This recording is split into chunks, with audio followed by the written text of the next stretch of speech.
bloodstream glowing, formulas flashing, minds wide, knowledge flowing, equations on the board, numbers never sleep, teaching math and physics while them haters count sheep. Actual education, tune in and get schooled, flipping textbooks, breaking all the rules, from Newton to Einstein, concepts elevate.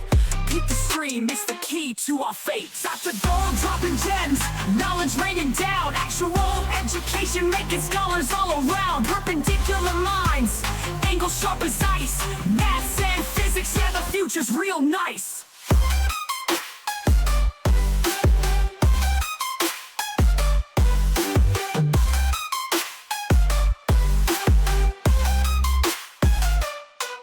Got the Pythagorean triangles about to flex. Quantum theories on deck, breaking all the specs. Relativity theories, worlds getting small. Grasp the universal laws, standing tall. From the atom to the cosmos, we rolling deep. Gracing up the stars, no time to sleep. Black holes and supernovas, concepts we unfold. Brain power heavy, yeah, that's Dr. Gold. Dr. Gold dropping gems, knowledge raining down. Actual education making scholars all around. Perpendicular minds, angles sharp as ice. Maths and physics, yeah, the future's real nice.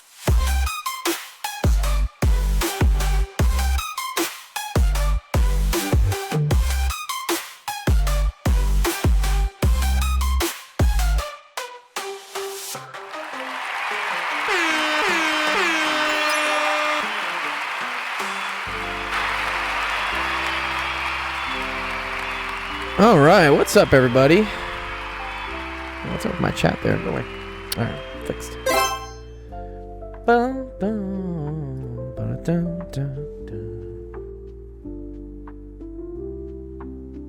right, let's get streaming.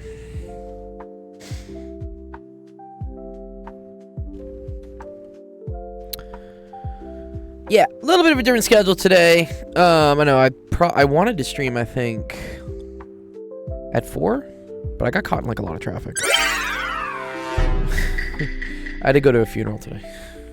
That's why I'm wearing all black.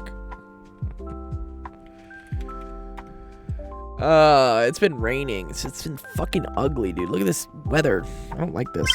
Bruh. Don't like this. It's just gross. Gross and wet. Condolences. Yeah, it's all good. It's all good. Yeah, it's one of my best friends is his aunt, who used to always would always invite us over for like Christmas parties and stuff. But she lived quite a hell of a life. She had a good time. I got to here. I'll show you my friend. This is my friend. He's the cool guy with the glasses. This is him. This is Leo. This is his Uncle Victor, and then this is me. And I probably have pictures of her somewhere. Yeah, she was cool. She's a cool woman. Yeah, her name was Elizabeth. It was my first time being at a funeral where they have the body out. I was like, what? Oh, that's kind of like strange. Just seeing like a dead person just like there. But such is life. Death comes for us all. I say I dance with her every weekend, but she don't take me home. No. Not yet. And yeah, I couldn't stream yesterday. So funny enough, I love this. This is kind of like a fun little. Here, you want to see like baby Dr. Gold? I say baby Dr. Gold, but it's like it's probably older than a lot of you guys. But anyways, yes. So yesterday I had to go down to Long Beach, which is about 20 minutes for me, but in traffic like an hour and a half. Yeah, I should have made a server-wide announcement. But again, if you're ever wondering if I'm streaming or not, the calendar. I update that calendar. Like even today, I started moving it around because I was like, okay, what time can I get out of this funeral? Because I was gonna teach at 6, and I was like, oh, but the reception's at 2, so maybe I can get home by 5. So I moved it. I was like, all right, I'm gonna teach at 5. But yesterday, I went down to Long Beach. This was me loading in at some loading dog. This is cool. Because I was DJing. The 67th annual meeting of the Department of Plasma Physics. So this is hilarious. I was DJing for a bunch of like It was a banquet. So this is a plasma physics conference that I used to go to almost every year in grad school. I would go to, it's called APS DPP, and they would rotate it to different cities. So, 6, 7. Wait, what's the 6, 7? What, did you see 6, 7 somewhere? Oh, 6 to 7. Oh, I see. Okay. Oh shit, not good. Anyways, yeah, so this banquet, this physics conference happens at different cities every year, and it just so happened that this year it was in Long Beach, which is about an hour and a half south of me. And so I'm not in like research anymore. I don't do academia stuff, but some of my friends are still in it, and they were on the executive committee, and they were saying, oh hey, like we need a DJ for our banquet, like how much would you charge, you know, can you come down and DJ? And I was like, yeah, sure. The fact the voice kicked in when you started talking about plasma. Yeah. So, yeah, these professors, they love dancing to salsa, apparently. So this is the whole joke. So this guy right here, his name's David Schaffner. He was the grad student above me when I came in. So he was like my, he like took me under his wing. Because he was probably a 4th or 5th year grad student. I was a baby, like 1st year grad student. And he showed me everything about how the experiment works, like how you take data, how you write code, how you do all this stuff. So this is the funny thing, PhD DJ. So it's PhDJ, because this again, he's now a professor. He's a tenured professor in plasma physics at Bryn Mawr. So it's actually very cool, you know, that we got to meet up again. But so this is the funny picture I have. So I started going to APS, this physics conference, starting back in 2010. And now, so this is me over the years. This is me in 2010. I want to say this is 2012, 2013, 2014. The years kind of like, I don't know what the years are. But yeah, this was me going to APS conferences in different cities. Like, I think this one was in Chicago. This was in Providence. One of these was in Salt Lake. One of these is in Denver. And then I think this one's in Portland. Yeah, so eventually my last year is when the gold started, like, coming into my life. This is definitely 2017, 2018. Yeah, I think it's 2018, actually. So kind of the whole joke here is that fast forward 15 years, and I return back to this conference, and I'm the DJ. It's like, look what a PhD in plasma physics will do. It'll make you the DJ. And then here's the great thing. So this guy right here, this guy's Troy Carter, was my thesis advisor. So he was my PhD advisor, and I finally got to see him like dance. I've never seen my advisor ever dance, but I got to see him dance at this conference. So it was funny. It was a nice little like closed loop to things. You know, I'd gone to this physics conference so many years, and I was invited back as the DJ. Yeah, right? It's kind of funny. So yeah, that's where I was yesterday. So to make up for that, I am going to stream for you guys on Friday.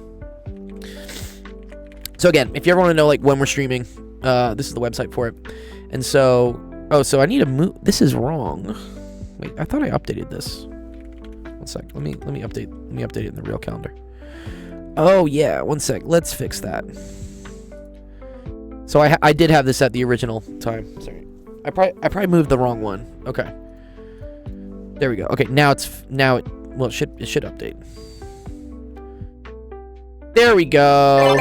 Anyways, so I am doing a stream on Friday. I usually don't stream on Fridays, but I will stream Friday because I'm going to make up for not streaming on Wednesday. But hopefully you had some fun with Zach. He had a math education stream where he was helping you guys out with math. And then Penn Center is also doing Riemann surfaces. What's up, Becky? So, yeah. I got about... I said 5 to 7? No, I can stream till 8. Here, I'll give you guys an extra hour. Let's give you guys an extra hour. This is what I love about it being a Google Calendar, is that I can extend it just so easily. Dude, I hate messing with, like, Twitch schedules. It's garbage. Lock in. I've had the busiest 2 weeks. Dude, don't worry about it. Yeah, I always say, like, stream when you can. You know, you obviously have other things going on in life. I am, like, fortunate and unfortunate in the same way, but of being a little bit more fun employed this quarter. So I have more time to stream. So I just do it. But don't ever feel like you're pressured to stream. Like, just do it because you want to do it. Or you have time to do it. Anyways, okay, that being said, it looks like we already got 5 questions in the stream. So let's get you guys started and help you guys out with some questions, okay? Let's do it. Alright, welcome everyone to Actual Education. My name is Dr. Gold. This is Office Hours. Stream that helps you out with math, homework, science, homework. All sorts of fun stuff. Let's get Twitch, let's get TikTok rolling. We were doing circuits here, I think, at the end last time. I have to ask Nicola how her test went. But okay. So let's go to www actual office hours. What do we got in the queue? Famished. Yeah, I'm not doing this. Huh? The fuck's a Supremum famished? I don't know what this is. I think this is actually from Pen Center's stream. This is, I think, leftover. So anyways, I'm gonna mark this one as done.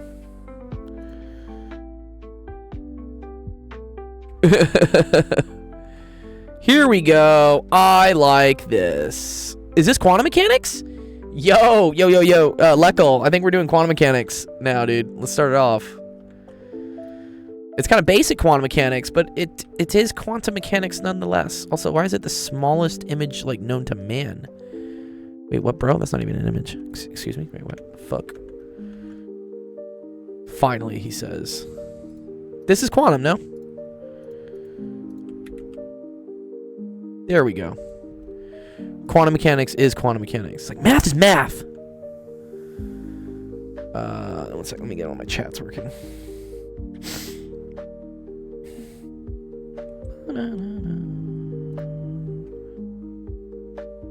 Oh, YouTube, you should be working. Come on, girl.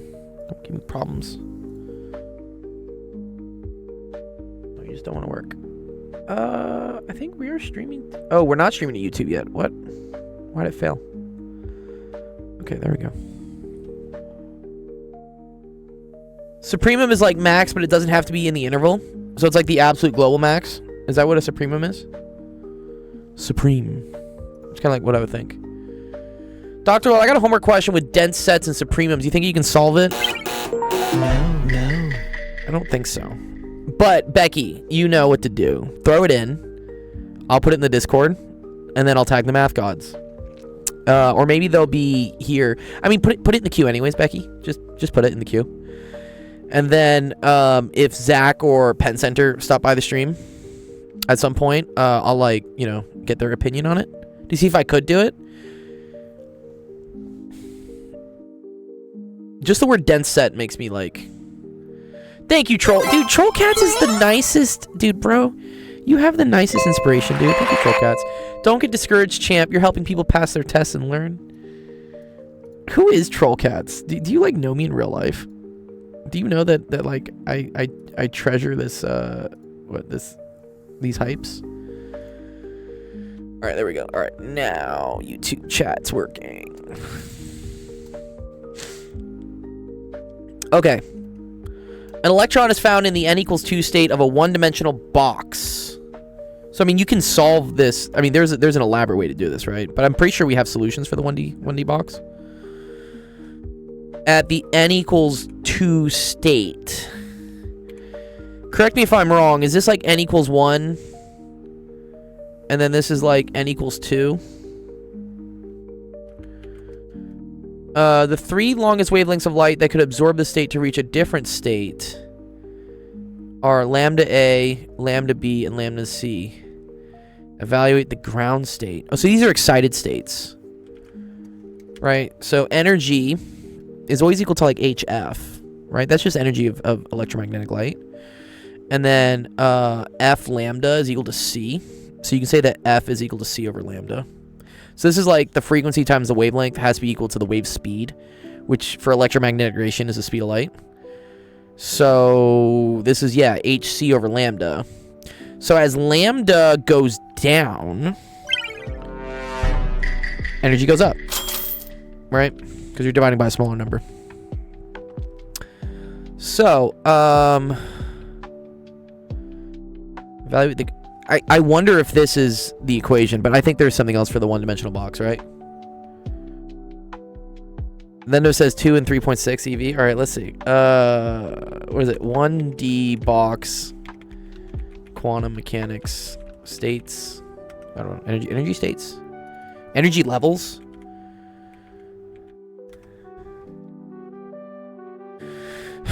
Okay, yeah, here they go.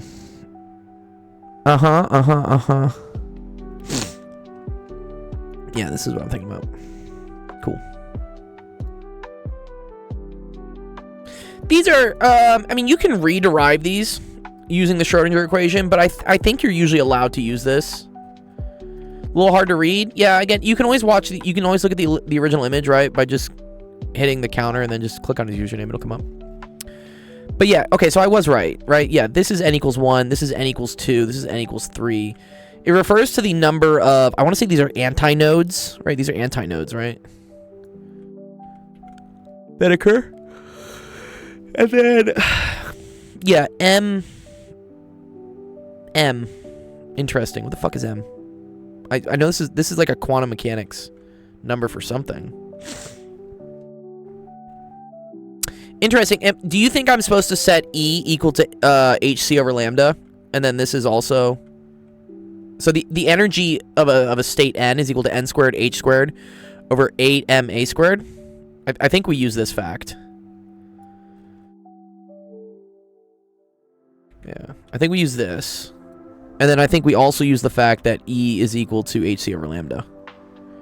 Because we're talking about, like, light, I think that gets released, right? Yeah, light. Light. Yeah, light. Okay. So, this is equal to hc over lambda. So I get to cancel out at least one of the h's, right? So that goes away. That goes away.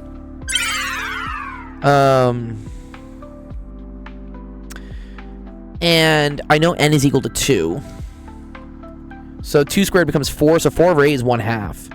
So I have h over 2ma squared is equal to c over lambda. What the fuck is a, though? What is a? Oh, a is the width of the box?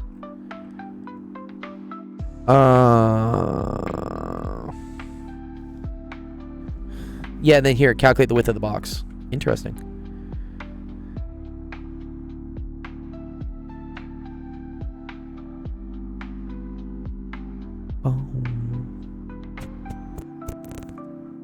Okay, so this is the longest wavelength. So I assume this is like the smallest m then, right? Is this must be m equals 1, right? I assume as m gets higher, let's see if that makes sense. As m gets higher, so does the so does the wavelength. As m gets higher, the energy gets lower. Which, yeah, means the wavelength is higher. Yes. Okay, great. Okay. Yeah. I think I get this. All right. So I believe lambda a is 80.7a. So lambda a is equal to 80.78 times 10 to the minus 9, right? Because that's nanometers. And that's also for m is equal to 1. Interesting. That's that. What does this tell me, by the way? Oh, this allows me to solve right away for a, actually. It's actually really cool. But what's the question asking for? Evaluate the ground state energy. Oh. Okay, so the ground state energy is the largest wavelength. Which I think is just this. I think it's just hc over lambda, no? Right? So, yeah. E ground is equal to, like, the largest lambda being absorbed, because that's the lowest energy. Right, and if you absorb light with higher energy, you bump up to higher energy levels.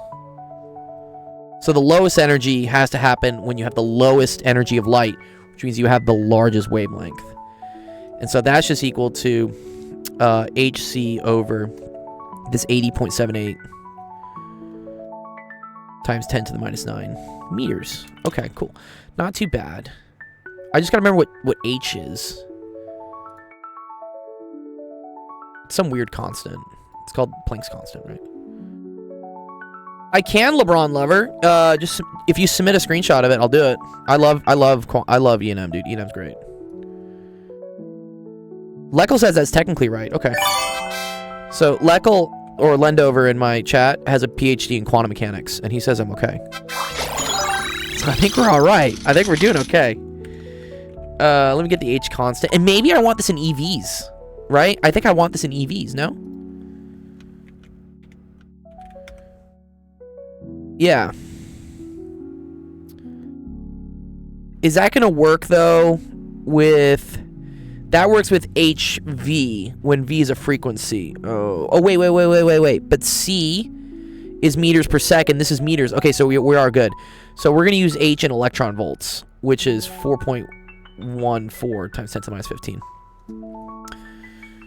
G equals 4.14. This is where, again, I know we hate units. You done messed up, Aaron! Yeah, I mean, units, like, suck, but they can really help you out to not do as many conversions. What's up, Alistair? Dr. Gold, not Mr. Gold. I didn't go to grad school for 10 years to be called Mr. What's up, Alistair, though? Good to see you. My bad. Doctor, it's okay, dude. It's okay. You got it. All right. So we're going to do this because they are Joule seconds, but they can also be EV seconds. This is like what it is in EV seconds. And the question eventually wants the energy, wants the ground state energy in EVs.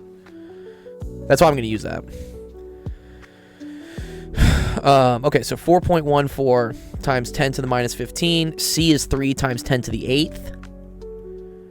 Right? And then we're going to divide that all by 80.78 times 10 to the minus 9. And then, right, this is EV seconds. This is meters per second. This is meters. So then you eventually just get EVs. Dr. Gold, I want to find something you can do on stream. How do you feel about fields? I can do like electric fields and like magnetic fields. If you start talking about like field theory, Becky, I might not be able to. But I also want it to be something you're learning, right? You don't have to just like give me stuff to like do stuff. The best is to do stuff that is interesting to you as well. I already get enough of a workout in the gym, you know. But I'm also open to learning things. It also depends on how long the line is. If the queue is like a lot of people, I stop kind of being in the I want to learn mode. I start being in the I need to just finish these questions mode. But if it's just like chill and like no one's really asking stuff, then yeah, I'm totally cool to sit with you guys for like 15-20 minutes and just learn something. Okay, so this is 15.38 EVs, I believe. Oh, I could probably do something in calculus for sure. Linear algebra, maybe. Definitely not discrete. No. What about learning some quantum chromodynamics? That sounds good. Yeah, Mizan, yeah, send me over your PIQs. Yeah. Is it the same? Just resend me the links. I'm happy to go over it. Okay, so I think that's that. All right, and then it says calculate the width of the box. What's in the box? Okay, well, this is kind of easy. Third grade stuff. Okay, so that comes from this. So we can use this equation. Where...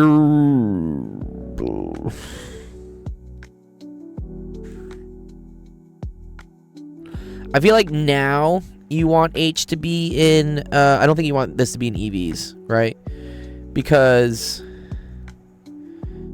Well, first of all, M is equal to 1, right? So we just have A squared is equal to H lambda over C. Because then M is 1, right? And then over 2? Right, is that really all it is? Yeah, A squared is equal to H lambda over C over 2. But wait, isn't H lambda... Didn't we already figure this out with, like, H... Oh, we figured out what HC over lambda is. Yeah. HC over lambda is... Okay, but this is... Oh, wait. This is H lambda over C. Oh. I was so happy for a second. What is this? This is quantum mechanics. Okay, I think we have to do the H constant in like joules. Nice. All right, which is, yeah, 6.62 times 10 to the minus 34. Fine. So 6.62 times 10 to the minus 34 times lambda, which is 80.78 times 10 to the minus 9.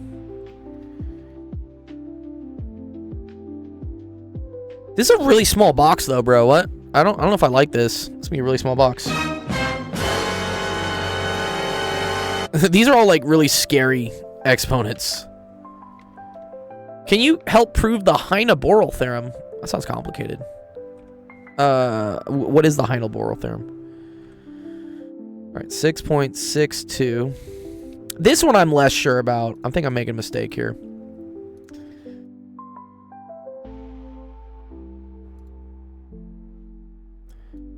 Either minus 9 and then divided by 3. This is just dumb small. This is like smaller than a Planck length.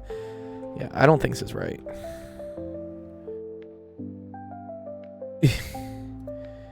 Well, yeah, we're gonna square root that, I guess, at least.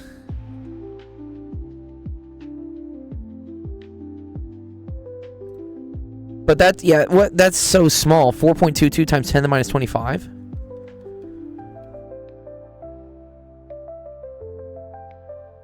I don't even know if that's like possible. Okay. Well, I'm going to check my answer with Chat Tizzle. We do love chat.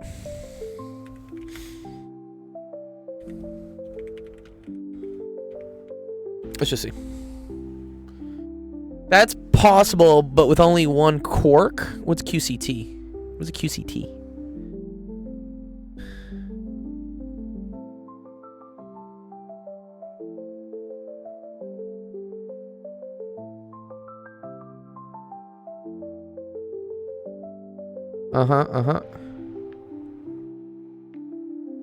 Okay, cool. So we got the 15.35 EV. Ooh, interesting. So I kind of messed up here, actually. Ooh, interesting. Okay. So. Yeah. They calculated that's from 2 to 3, that's from 2 to 4, that's from 2 to 5. Oh, because these are absorption wavelengths. So when you absorb energy, it does have to boost it up to a different state. Uh-huh. So then E3 minus E2 is that, E1. Okay. And then, oh, I see. Ah, okay. Okay. Cool. I had to divide it by 5, I think. Yeah, I just had to divide by 5. Uh-huh. Okay, so this is, like, not exactly right.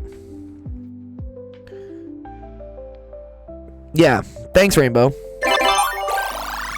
Thanks for the follow, by the way, Rainbow. Yeah, okay, so sorry. This is largest being absorbed is a transition from n equals 2 to n equals 3 then, right? That's right, for completely wrong reasons, Rainbow. Oh, get in the bin, sorry. Yeah, I don't know why I read Rainbow on your username, sorry. Okay, so this is delta E23. This is delta E23. Okay, but delta E... So, here's what you learned, sorry. E is equal to n squared E1. So En is equal to n squared E1. I think that's what we said. That's what chat's telling me, at least, which I agree with. I think I remember that. Yeah, En is n squared E1. So delta E23 is equal to n squared E3. Well, sorry, is equal to E3 minus E2. And it's positive, right? So the energy is positive. And that's equal to 3 squared E1 minus 2 squared E1. E1, right? Because that's what this comes from. So, right? E3 is equal to 3 squared E1. E2 is equal to 2 squared E1. Okay. And then this is equal to 9E1 minus 4E1, which is now equal to 5E1. But that's equal to this. Cool. So I was on the right track.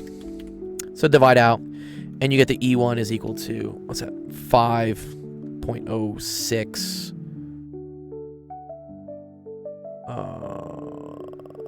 0.6. What I don't know.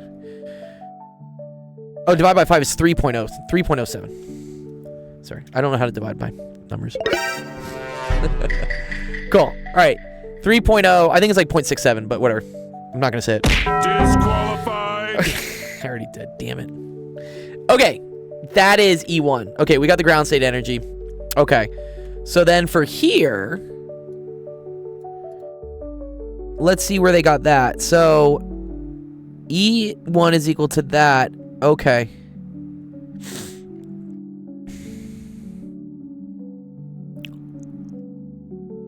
Oh, and that's at n equals 1. Okay, so let's fix this. So this is right. Because, okay, the absorption wavelength only tells me the change in the energy between state 2 and state 3. Yeah.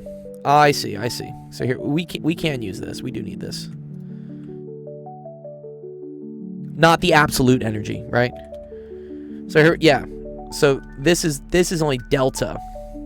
This is the change in energy.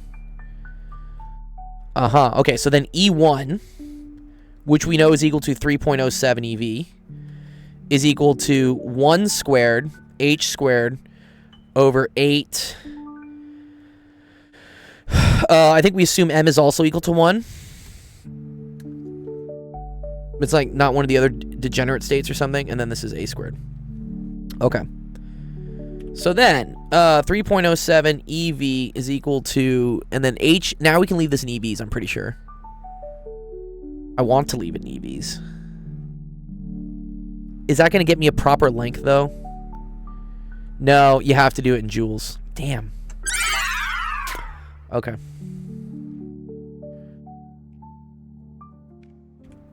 So this is 4 point... I get it. 4.92 times 10 to the minus 19.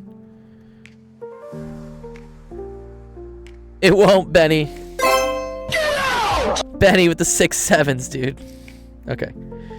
Here we go. Okay, so 4.92 times 10 to the negative 19 is equal to 6 points... I think it is 6.7, right? Yeah, 6.67 times 10 to the minus 34 squared. This still scares me, dude. This is such a massive number. Or 6.63, actually. Sorry, what's 6.67? I feel like that comes up at the other points. Yes. Or is it? Yeah, 6.63. Oh, m is the mass? Wait, whoa. Wait. M is the mass? Oh, it is. Oh, very cool.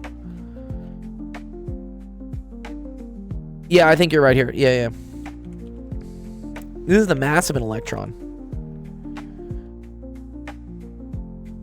Okay, I'm getting a refresher just as much as you guys are on, like, quantum mechanics here. Okay. So that's divided by 8. And then the mass of an electron is, like, times 10 to the minus 31, right? What do they say? Yeah, 9.11. That's another conspiracy, 9/11, dude.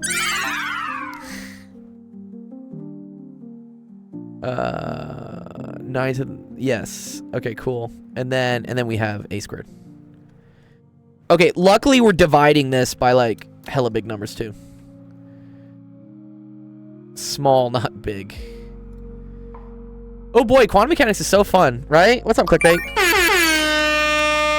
Thanks, Clickbait, again. I appreciate all the solutions you've been doing on your free time in our Discord. They're really dope. I like them. You put a lot of effort into writing them out. You do as well, Lecker. But I noticed that like clickbait's been just attacking some. I want to come up with like kind of like a point system for you guys. I mean, it's always fun to have rewards, you know, or like at least like notoriety, like clout. Like how many questions did you solve? Like maybe we'll do employee of the month. Like I'll have something do like a counter based on how many questions everyone answered, and then we'll enter you guys into like a prize drawing. I think it'd be kind of fun, right?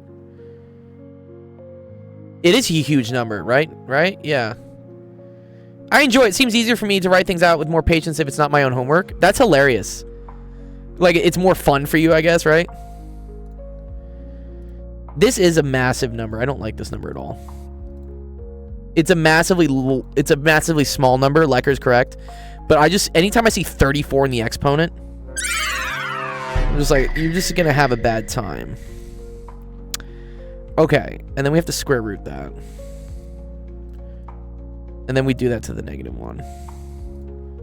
Okay, 3.5 times 10 to the -10. Thank you, Troll Cats. Appreciate that, dude.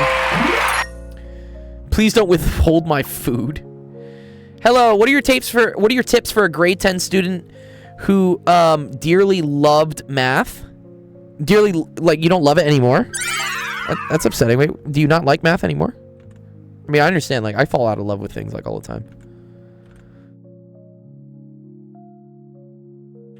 Who loves math? Okay, good. Yeah. Anyways, one sec. Let's see if this one was right. Did we get this correct according to chat?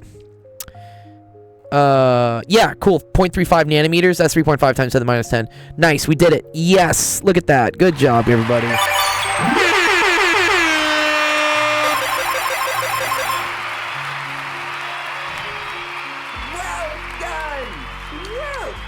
Okay, sorry, let me go through my chat real quick. Thanks, good question, guys. The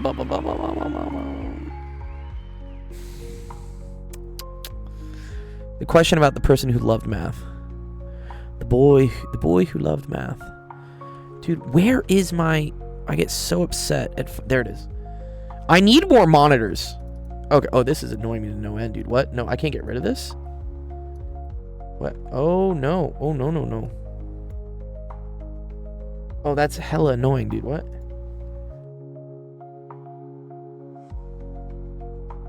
Okay, here we go. Sorry. Okay, what are my tips? I mean, if you love math, learning more math is great. Watching streams like this are great. Just getting exposed to all different types of new math, I think, is really exciting. If you're a part of any like math competition clubs in your school, that can be a lot of fun. I did math Olympiads for sure when I was in high school, and in like middle school. That was a lot of fun. Great questions in the queue, yeah. Yeah, you saw my video on how many monitors I have. I have so many monitors. I need more monitors. I have like 6, 7. Oh no, I said it again. Damn it. What you got on radius and intervals of convergence? I got you, bro. Put it in the question. We'll do it. We will 100% do it. Okay. I'm upset that this is not going away anymore.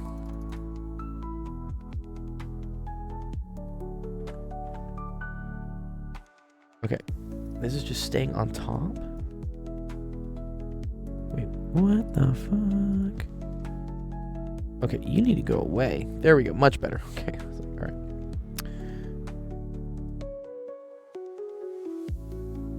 Seems scary. It's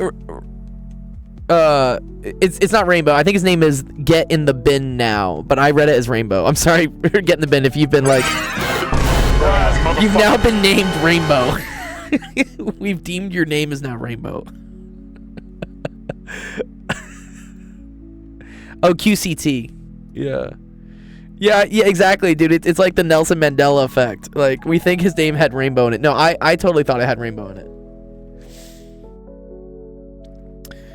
Why not 6.623?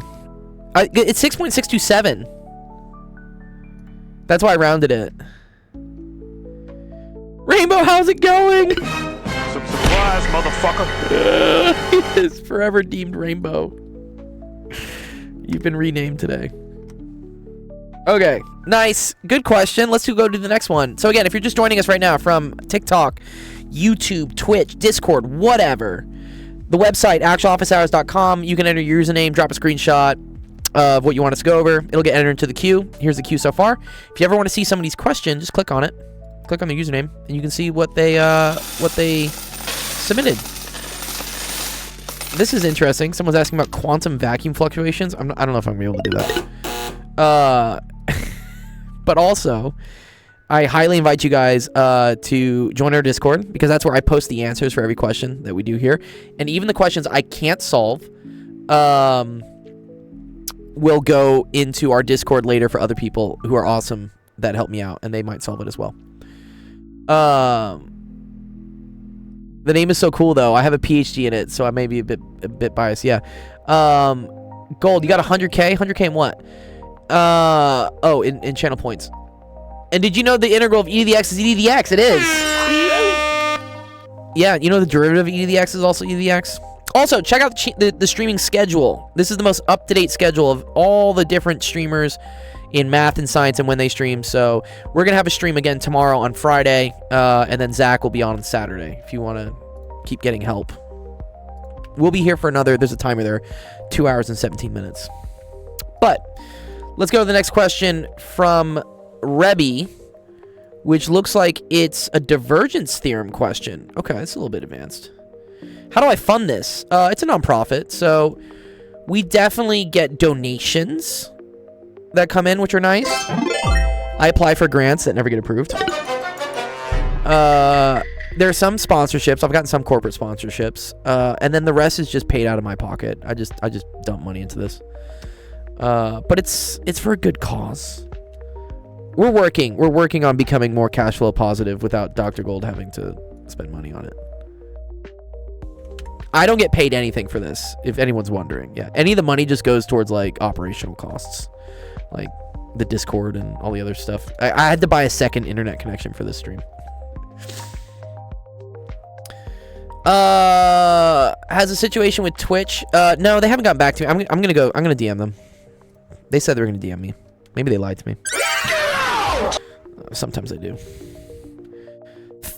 Thick-walled cylinder. Damn, boy, she thick. Is defined as one... Oh, okay. And there's a z-axis on this too, probably. Yeah. Okay, let's like sketch what's going on here. Nice. Thank you, Taco Cat. You always have been, dude.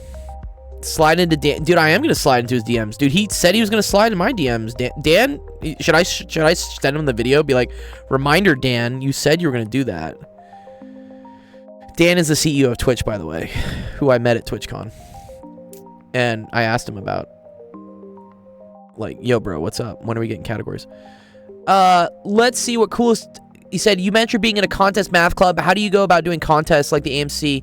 Some look at me really tricky. Yeah, so, because we do contest math questions here, for sure, on the server.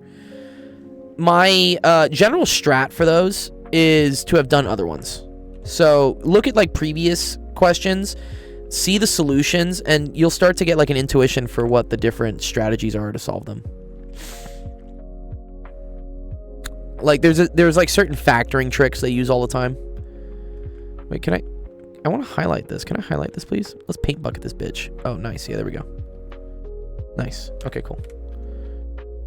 All right, so I think, yeah, if this is defined by, what math is this? This is Calc 3. I want to say this is Calc 3. Fembox is my solutions manual, Becky. Fembox is the best. All right, so this has a radius of 1 all the way out to a radius of 2. Gold, how do you know what to draw? Because I'm low-key so lost. Okay, let me explain. I'll explain. I'm glad you're asking this question. And then this is a radius of 2. And then this is X. And then this is Y. And then this is Z. So how do I know what to draw? So they said it's a cylinder. Okay, so first off, right? Cylinders always have, like, cylindrical, like, bases and tops, right? This is what a cylinder looks like. Okay. And then they said it's thick. So like the walls are thick, right? That means that like it has like a thick wall like this. But even more so, you can see that from the math here, because they say x squared plus y squared is between 1 and 2. One of the common parameterizations that you should learn for a circle, right, is that x squared plus y squared is equal to r squared. This describes a circle of radius, if I could draw that, of radius r that is located at the center. So they said x squared plus y squared, which is basically the radius squared, is between 1 and 2. Oh, so I made a mistake here. This is between 1 and the square root of 2.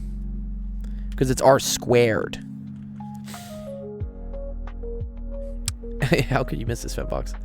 So that's, and this is in 3 dimensions, Taco. So this x and this like x and y, sorry, I also labeled this fucking wrong. This is x, this is y. So x and y here just gets like tilted on its side, and then I know it must go up and down because of z.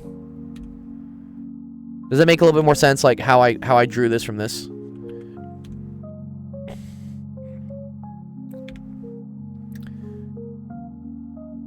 Boom. What's up, the goat? You got any more chem questions for us? Yeah, oh, sorry, I saw Meezen's message just now. Do you want me to enter the queue? Yeah, you can put questions in the queue. If you want me to go over your PIQ in the queue, just note that there's a lot of people watching, so a lot of people are going to see your PIQ. So I don't know how much privacy you want on that. Thank you, H. My man. Okay. So, but then we say z is defined from -1 to +2. Okay, so this is the z-axis. Z is like the up-down of my. This is like a cross section of it. I just did a potential well, actually. ... That's literally what this question was right here. We had potential wells in quantum mechanics. Again, go join the Discord because the solution to this one is posted there. Calc 3 is definitely in college. Some people take it in high school because they're super advanced. I did not. What math is this so I know not to take it? It's Calc 3. Alright.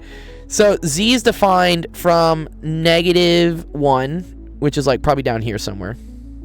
Let's say this is like z equals -1.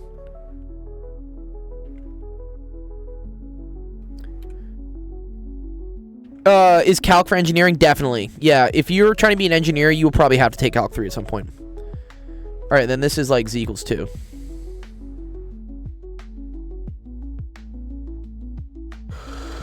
Cool. So the cylinder like goes up to here and it goes down to here. Let f of x be defined as this. Oh man, this is ln of x squared plus y squared I hat minus 2z over x tangent inverse of y over x. Sketch the region D. Okay, so this is the region D. I mean, but it goes up to here. So just like put it up here as well.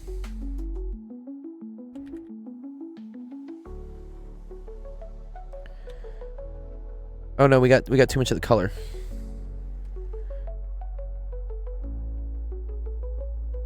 I think I need to get rid of the color. It's getting mad at all the color.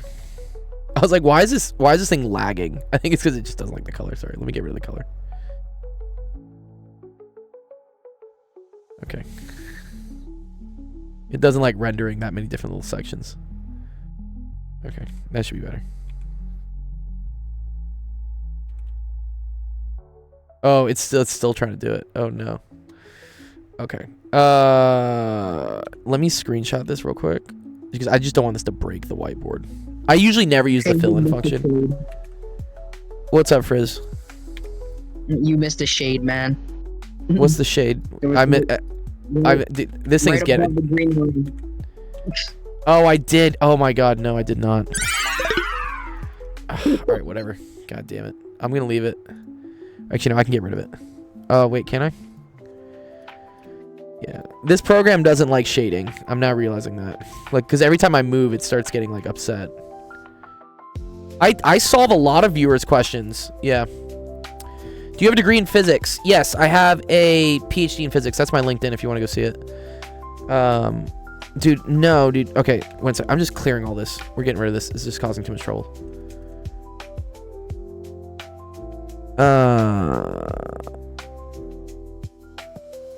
Yeah, heat flow with Diffie Q sucks for sure.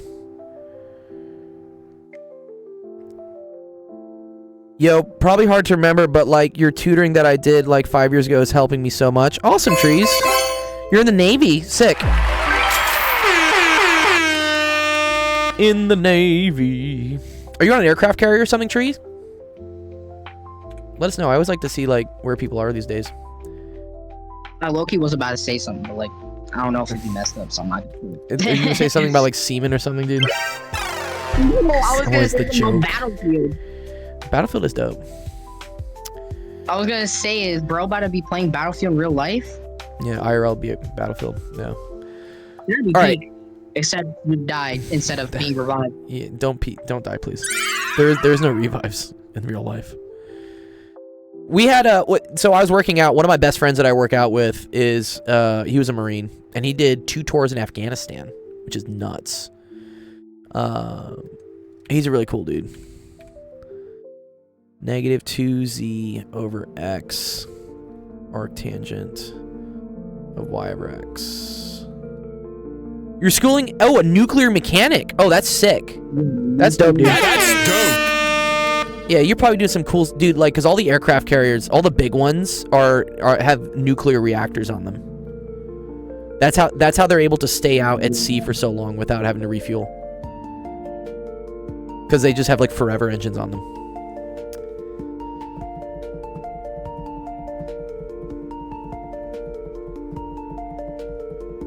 All right, so that's F.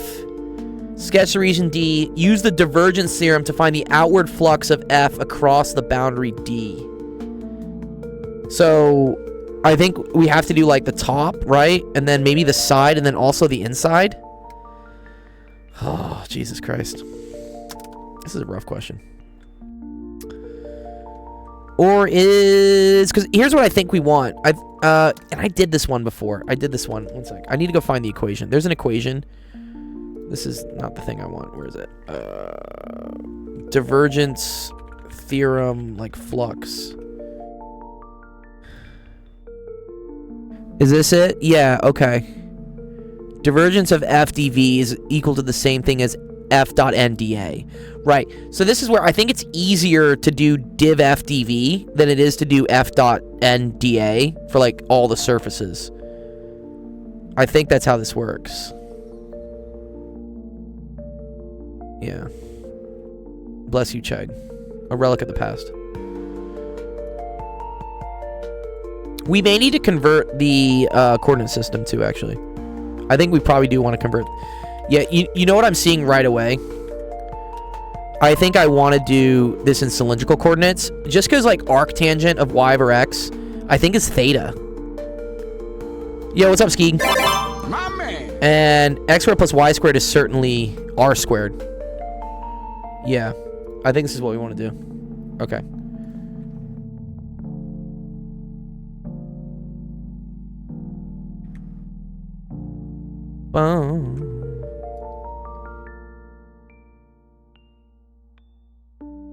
Okay, so let me get the parameterization for cylindrical coordinates.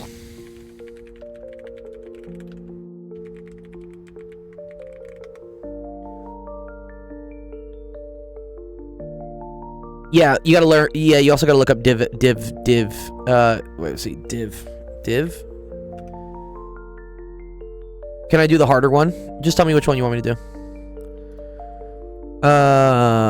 Yes, this is what I want. I don't want all the fucking garbage on it, though.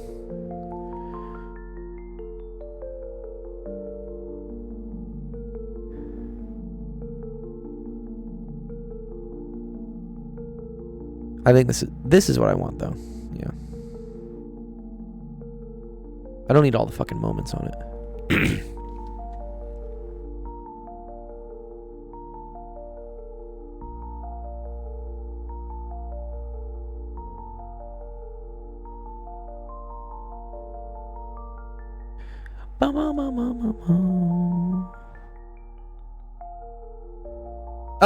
There's a queue. So if you go to actualofficehours.com, just submit the question in the queue and we'll go through it. Okay, so these are the parameterizations. Okay, so this right here is flux. Right, this is flux through the surface, which ordinarily would suck because I would have to calculate f.n for like this surface, the outside of the cylinder, as well as the inside of the cylinder. I don't want to do that. I think I'd rather just do div f dv. So let's figure out what div f. So div f is this. So this is div f. It's nabla.f, which is the same thing as like df dx, or it's dfx dx plus dfy dy plus dfz dz, right? Yeah, you could teach it on Twitch. And I wonder if... Do I want to do this in cylindrical already? Or maybe I should stick it in Cartesian and then just see what happens later. Because I know how to do these derivatives. This is not too hard, right? So this part is, again, fx refers to this component of f. So we're going to do ddx of ln of x squared plus y squared. Which that isn't too hard, right? The derivative of ln is just 1 over x squared plus y squared times the derivative of what's inside, because that's a chain rule. So that can be times 2x. Then this one is ddy of negative 2z over x arctangent of y over x. Derivative of arctangent is 1 over 1 plus x squared, I think, right? So that's going to be negative 2z over x, and then it's times 1 over 1 plus y squared over x squared. But then this is all times 2. Sorry, yeah, all over the derivative with respect to y is 1 over x.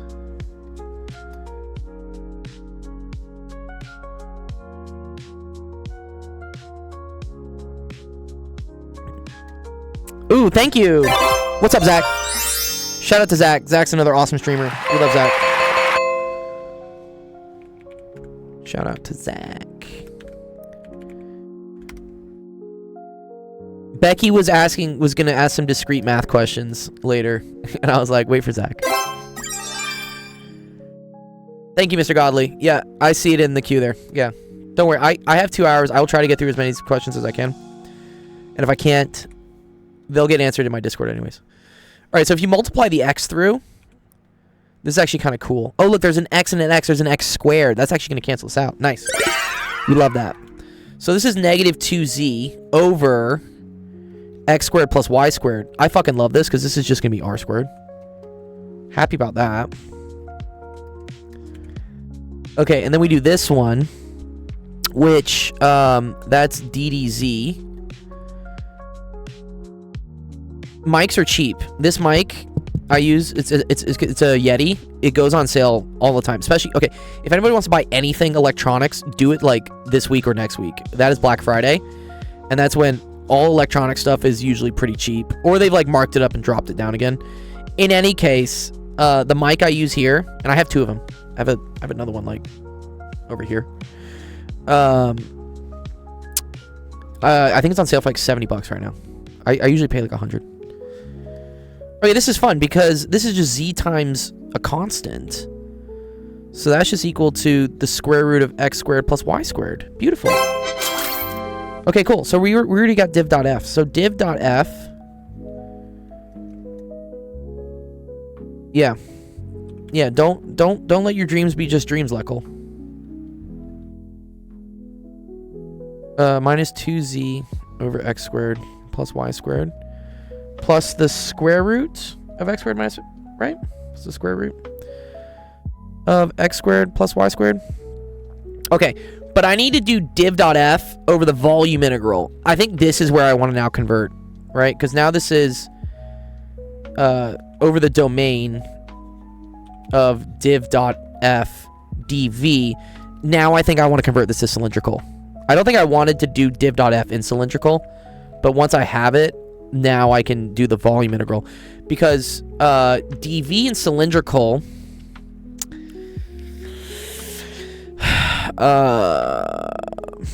is this r sine theta dr d theta dz? Do I teach elementary or kindergarten? Well, Twitch is like terms of services. You have to be at least 12. So I don't think many like kindergartners find my stream. Looks right? Okay, cool. Ew, Calc 3. I know. Okay. I think that's dv. And then here's some other like cool little properties, right? So like x squared plus y squared is just r squared. This is r squared. So this is just r squared. And so now I'm left with the integral, and this is so dope. I love this, dude. This is just going to be 2, and then x is equal to r cosine theta, right? Yeah, and x equals r cosine theta. That's the only real one you really need, right? So we have 2 r cosine theta over r squared minus 2z over r squared plus r, and then this is all times r sine theta. Trust me, I'm a professor at Harvard. Wow.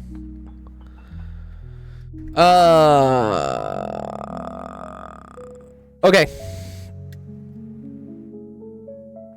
Plus c? No, because we have bounds, Alistair. We have bounds. We have not done the integral yet.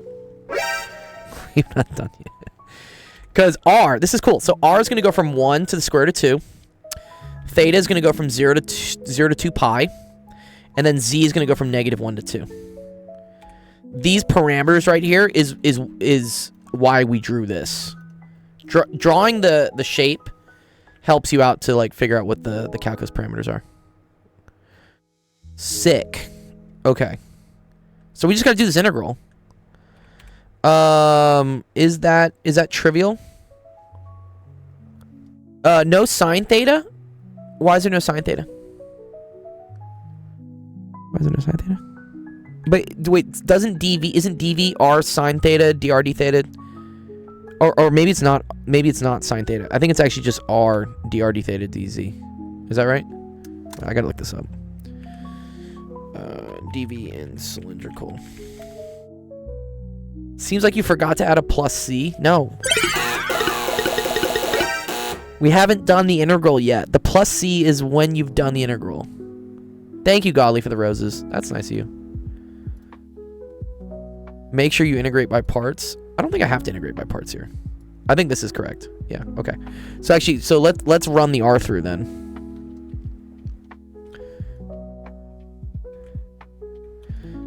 So this is r squared over r squared. So that's just 2 cosine theta, right? Minus 2z over r plus r squared. And now we're dr d theta dz. Cool.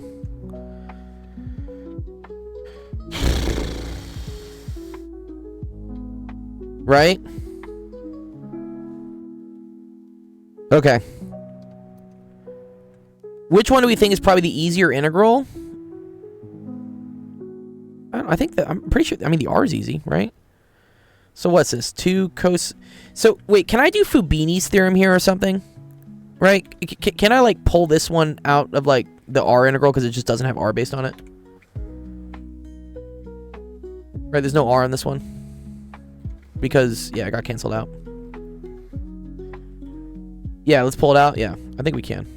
This is called Fubini's theorem, which says that if I see something in my integrand and you're doing multiple integrands, you can just pull it out. So we don't have to deal with this one yet. What'd you mess up? What'd you mess up, Adrian? Oh no. Bruh. What'd you mess up, dog?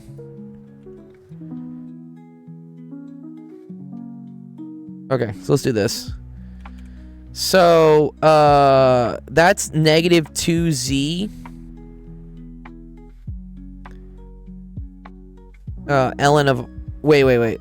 No. I can't pull this out, sorry, because this is multiplying. Sorry, can't do that. Sorry.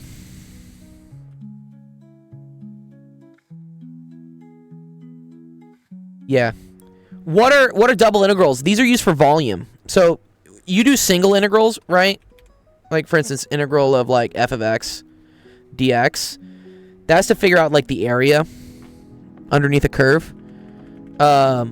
You use double integrals, or you can use double integrals actually to figure out volume as well. But if you want something that's a function of the volume, or like a function of the surface area, then you need to use a triple integral. Yeah. So what we're doing is we're just doing integrals kind of like on crack, because now instead of just integrating under a curve, we're integrating over this like this super like cylinder structure. Yeah, double integrals for Calc 2, triple integrals for Calc 3. Exactly. So yeah, volume of revolution is just simplifying a triple integral, because the theta integral is just 0 to 2 pi. If your function does not depend on theta, I could have just gotten rid of this part of the integral and just put a 2 pi out front. But because we have theta in this, I kind of have to deal with it. Okay, so this with respect to r is going to be 2r cosine theta. This is going to be ln minus 2z ln of r. And then this is going to be plus r to the third over 3. And then this is all evaluated from 1 to the square root of 2. So this kind of sucks. So 2 square root of 2 cosine theta minus 2z. And here, I'm going to do the minus 1 part in there as well. Let me just do it. All right, square root of 2 minus 1.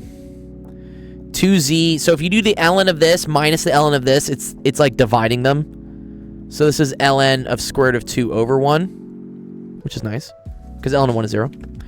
And then this is plus 1/3, and then this is the square root of 8, because the square root of 2 cubed. So that's actually just 2 square root of 2. And then minus 1. Okay. Ooh, I almost see some patterns here that might be happening. Okay. But now this is d theta dz. Now we have 0 to 2 pi. We still have negative 1 to 2. So doing the integral of this with respect to theta, only this thing I really have to worry about. Integral of cosine is just sine. So I have 2 square root of 2 minus 1 sine theta. This is beautiful, actually. Okay. Because sine theta from 0 to 2 pi is 0. Right? This is going to go away. I don't even fucking need this integral anymore. This is gonzo. And then what this is going to do is this is going to be negative 2z. Negative 2 square root of 2. Wait, sorry. Negative 2z. I got an interview at Walmart. Yeah, but you're not expected to know this now. Negative 2z ln of square root of 2. But this is evaluated. And then the integral of this d theta just pulls out of theta. But then we're going from 0 to 2 pi. So whatever. You just multiply this by 2 pi. Okay. And then the same thing for this. This is going to be plus 2 pi over 3 square root of 2 square root of 2 minus 1. Alright, so then the final thing is dz. And this is from negative 1 to 2 dz. Do they really want you to know Calc 3 at Tesco's? That would suck, dude. What? Cool, so this is going to be z squared over 2. So I'm just going to get negative 2. So I'm just going to get negative z squared. Ln square root of 2 all times 2 pi. So here, we'll say negative 2 pi z squared. And then that's evaluated from negative 1 to 2. And then plus, this doesn't have any z's in it, so it's just 2 pi over 3 square root of 2 square root of 2 minus 1. And then times z. But then evaluated from negative 1 to 2. Okay, cool. So you get negative 2 pi. That's going to be 4 minus 1. Ln square root of 2. So that's 3. So that's negative 6 pi. Ln square root of 2. And then this is just going to pull out a 2 minus 1. Which is also going to be 3. Okay, so then I'm going to get plus 2 pi. 2 square root of 2 minus 1. Oh, it's fucking ugly, dude. Is that the right answer?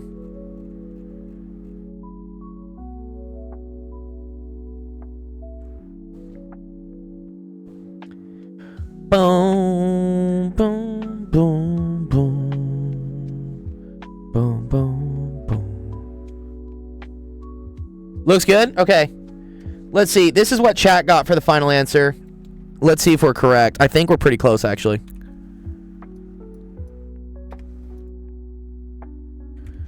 So ChatGPT got this, which I think we are close, because watch. All right, if I multiply this through, this is 4 pi square root of 2. Thank you, Zach. Yep. And then this is minus 2 pi. And then this is cool.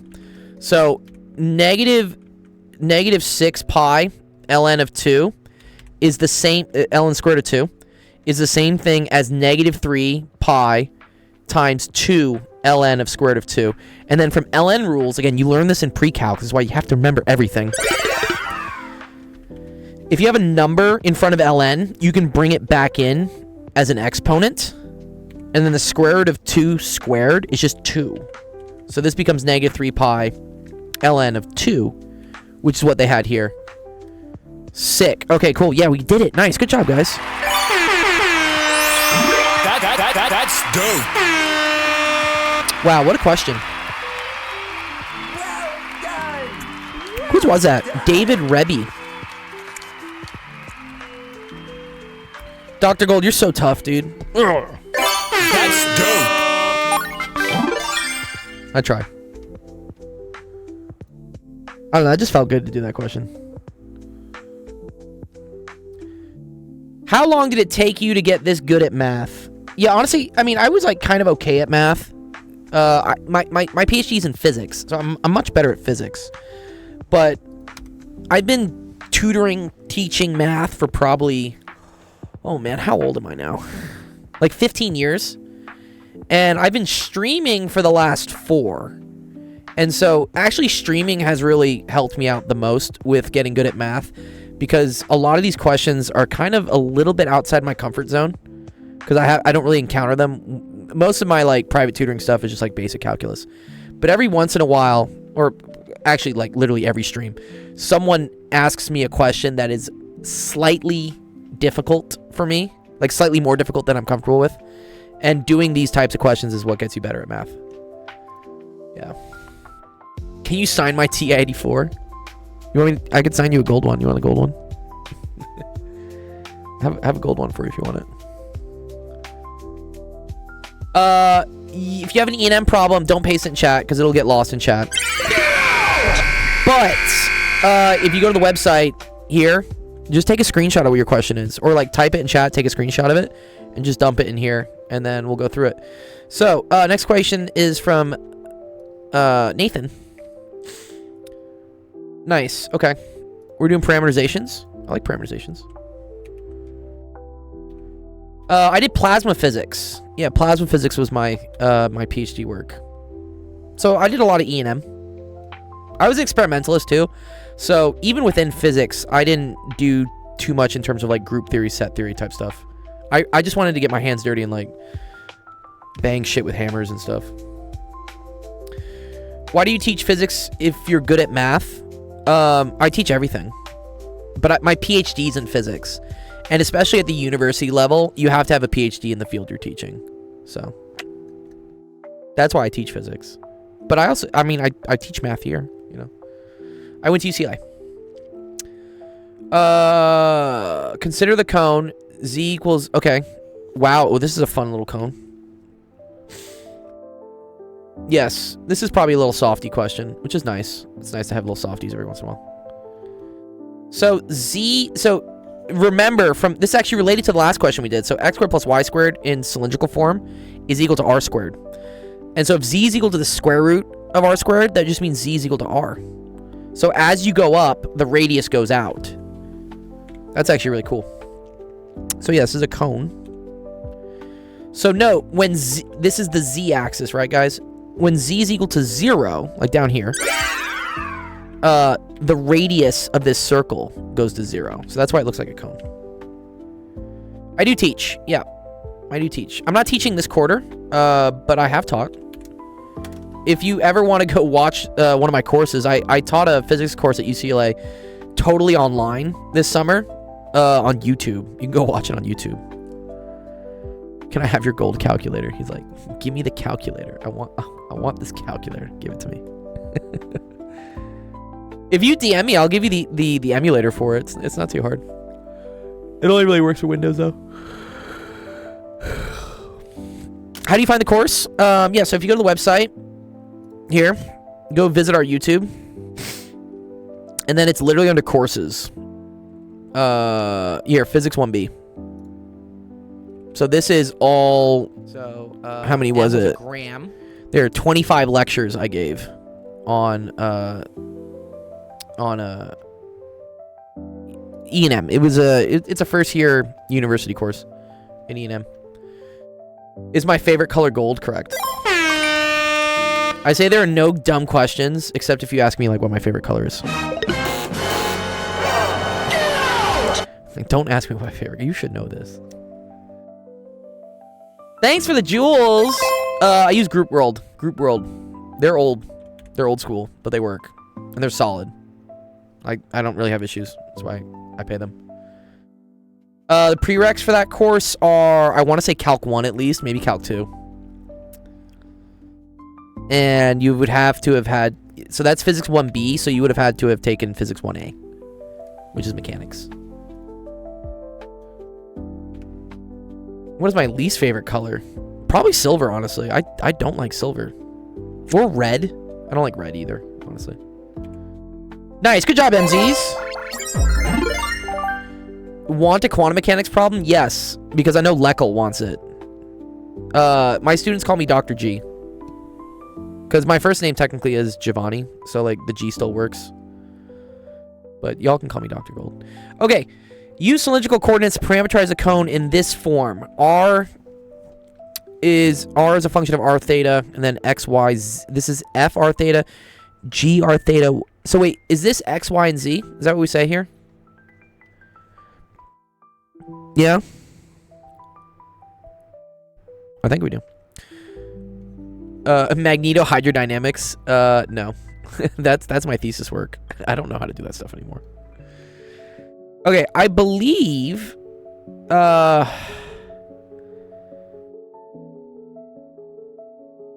very cool. Oh, wait. So this would be r cosine theta, right? And then this would be r sine theta.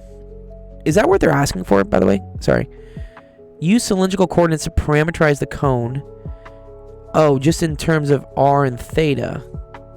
Yeah, no, this is fine. And then, wait. Then the z is just equal to r, right?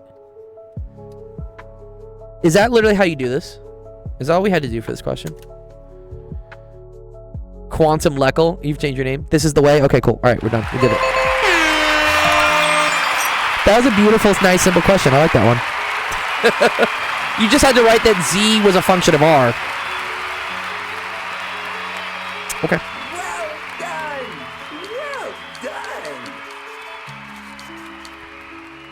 Do you have any tips on how to stream educationally? Just do it. Oh, indicate bounds. Oh, wait, sorry. I have to indicate the bounds. We're not done yet. My bad. I fucked up. Okay. So, for here, for each variable. Okay, so r goes from 0 to 1, right? So r goes from... Well, actually, no. R doesn't go from 0 to 1. R goes from 0 to z. Right? Dr. G's unifies theory of usernames. Love it. Yes. If you have a question, enter it in the queue. Plasma confinement for fusion energy. That's what my thesis work was on. If you go to the website actualofficehours.com and you click on bio, you can go read my thesis if you want. Okay, but theta is from 0 to 2 pi. That one's easy. And then z is just defined from 0 to 1, I believe, right? I think these are the bounds.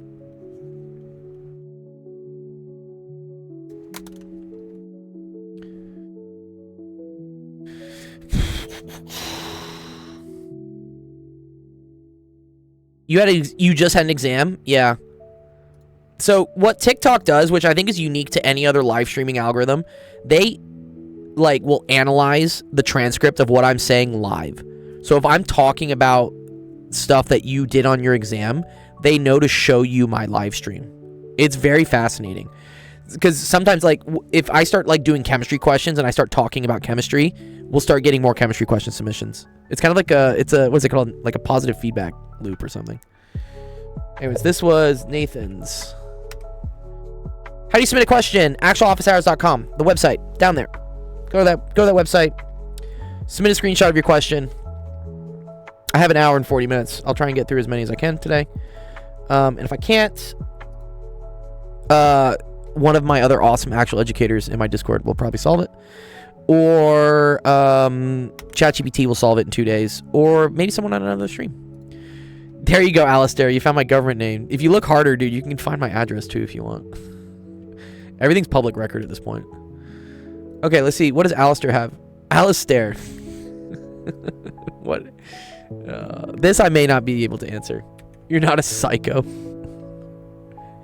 You can, as long as you send me pizzas I don't have to pay for. I'm cool with that. John says, can you explain the change in the base of the cone versus the height of the cone? Yeah, that's similar triangles. Sorry, just real quick, just to show for Jonathan. This is actually a really cool one because this comes up a lot in related rates.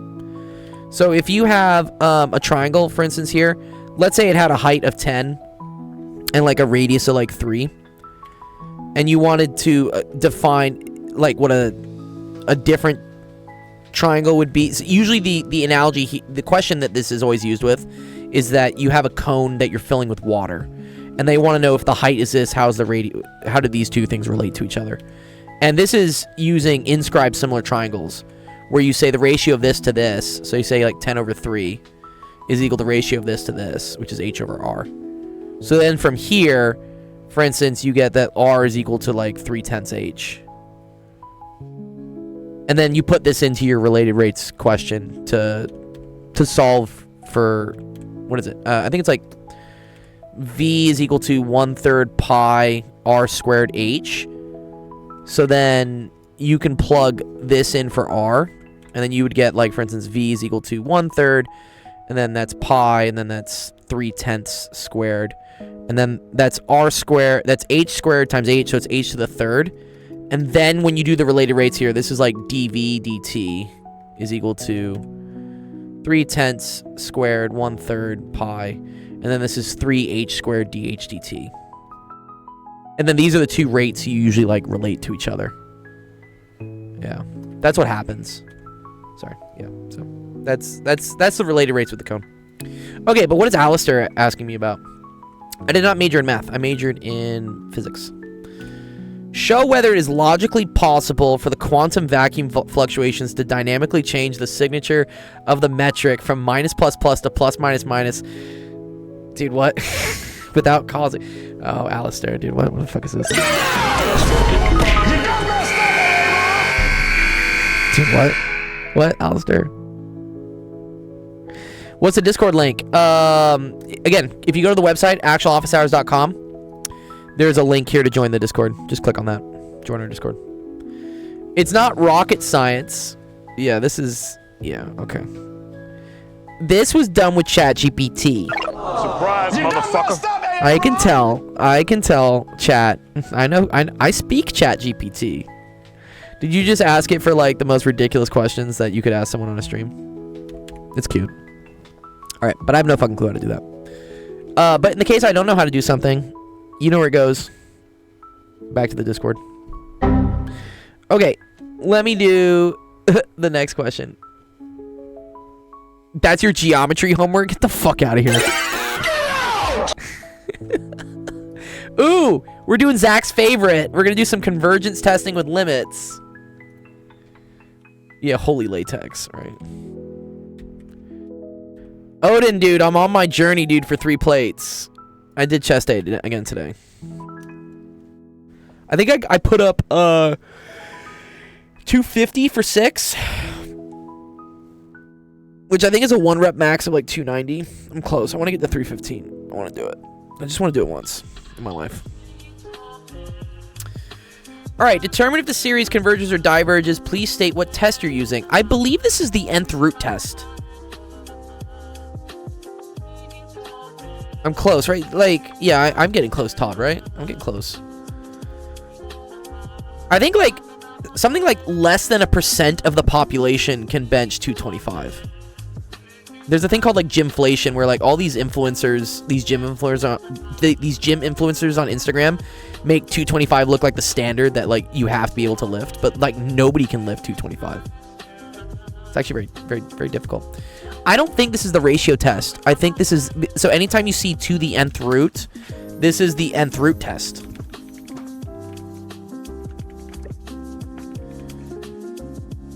Yeah. There we go. Just... And this is the cool thing about sequences and series and convergence testing. You're always just looking for some hints, some clues. I wish it were anytime, yeah. This one is a trap? Oh, fuck. Oh, am I gonna get screwed here? Alright. So I'm gonna take the limit. Zach says this is a trap. Alright, let's see. If I take the limit as... And Jeff has some intuition here. Of the nth root of... What is this? 1 plus 2 over n. 1 plus 1 over n. And then this is all to the n. The nth root of something to the n just cancels out, right? So, okay. So then I just get the limit as n approaches infinity of 1 plus 2 over n over 1 plus 1 over n. I see why this is a trap, though. Okay. This sucks. Because as n goes to infinity, anything divided by infinity just goes to 0. So this goes to 0, this goes to 0, and I get 1 over 1, which is inconclusive. Damn. Fuck.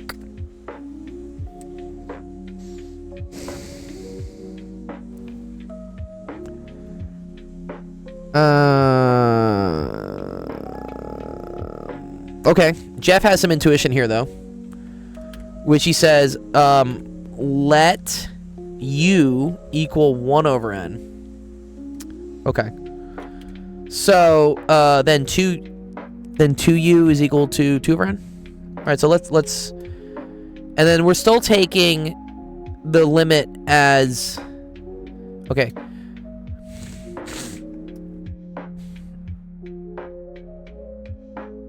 Let me see. So n equals 1 over u. How does that change my limits, though? Yeah, but this is gonna fuck up, right? Yeah, I don't like that.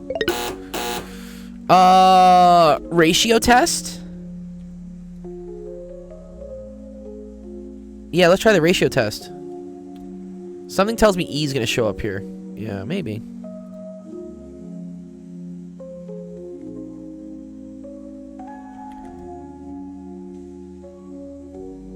Remember that 1 plus 1 over n to the n has the limit of E. Okay.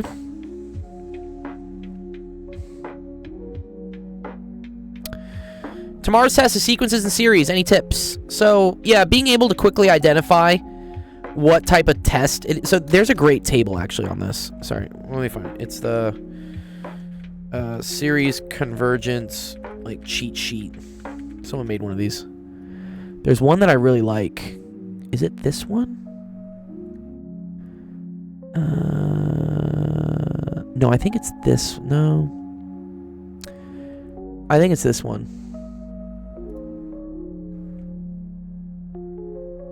Yeah, okay. Yeah, this is a pretty good one. It says, like, you know, if a series... No. I want to, like, what it looks like, though. There's a fun one that has, like... No. Ooh, I feel like it's this one.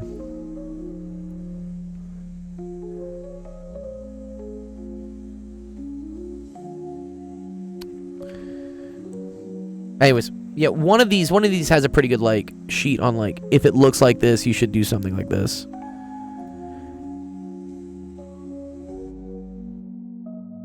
This actually looks pretty cool. Herald Series Convergence Test cheat sheets.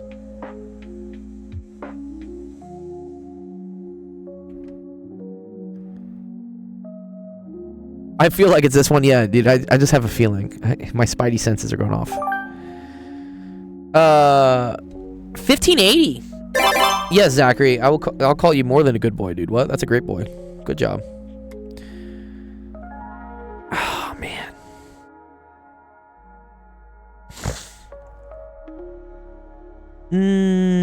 Do I want to do a derivative?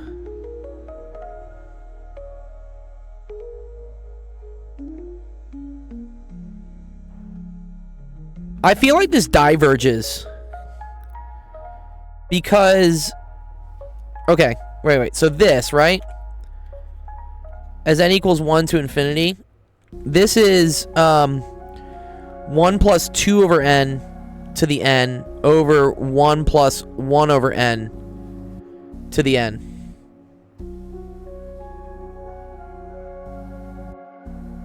Wait, I'm doing the quote. My 79 senses are tingling. Yeah, the gold senses, right? Atomic number 79. Atomic number 79. I know that one, Leckle. Okay, yeah, because. Limit definition of E. Yeah, the limit's not 0. Yeah. Bingo. Right? Yeah. I think we're good here. I think you just say the limit comparison test. Or just... Right? So, the limit as n approaches infinity of this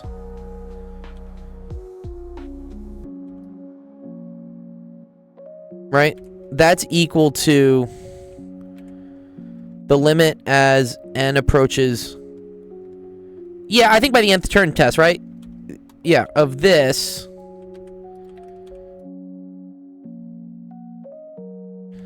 divided by this.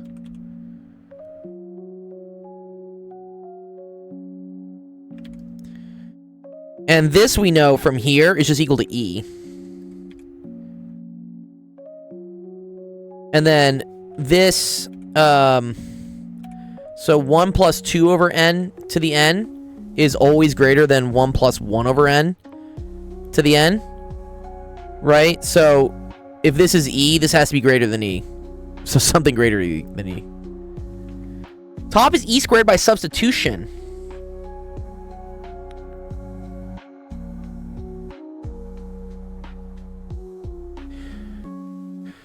Why don't you take the log of both sides and solve for ln of E?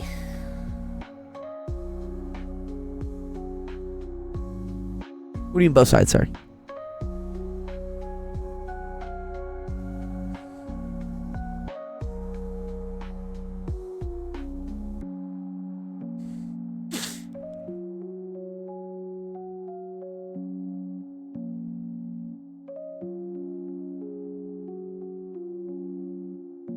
Use L'Hopital's. Well, I don't need to use L'Hopital's because these are not infinity. These are numbers. This is E. I think you can do this also. Here, you can do this. You can say that let n equal like 2u, right? So as n goes to infinity, like 2u also goes to infinity, right? U goes to infinity as well. Yeah. So now you have the limit as u approaches infinity of 1 plus 2 over 2u. And then this is going to be 2u, right? This is just going to be limit as u approaches infinity of 1 plus 1 over u to the u squared. So I think it's just e squared then, right? I see what you're saying. Yeah. So, ooh. I get divergence as well. I think just from this. I think I can easily say that this is greater than this just by inspection. And so even if this was E, right? If the limit approaches, if the nth term approaches 1, it diverges. Yeah. I don't think we even need to prove that. We just need to prove that this is not 0. So something greater than E. So this definitely diverges. I cheated by using Mathematica. Okay, cool. All right. I think it works too. Yeah, so you can't do the... Fembox is right. You can't just do the U sub. I needed you for my exam the other day. Well, I'll be here for your final exam. That's what I say, you know. Good question, Azumi, by the way. You did the log test and got the limit of 0, which is greater than -1, which shows divergence. Why can't you do the U sub? Because it's U times U for n equals 1, plus U times U for n equals 2, plus U times U for n equals 3. So it's not the same as summation times summation, because you lose the cross terms. That's what Fembox is talking about. This is so dope. I'm gonna watch more, but often it's odd. Oh yeah, nice. You may like math. Isabella says it's not letting me upload a problem. Do you have any tips for fixing it? What does it say? What does it say when it won't let you upload?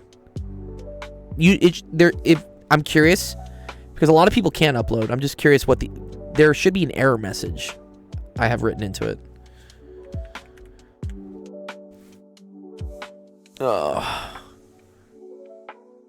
Okay, this was Azumi's question. Good question, Azumi.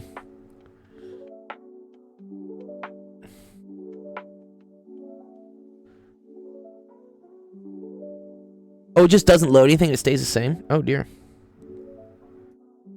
So Isabella, if you want, another way to do this, join our Discord here.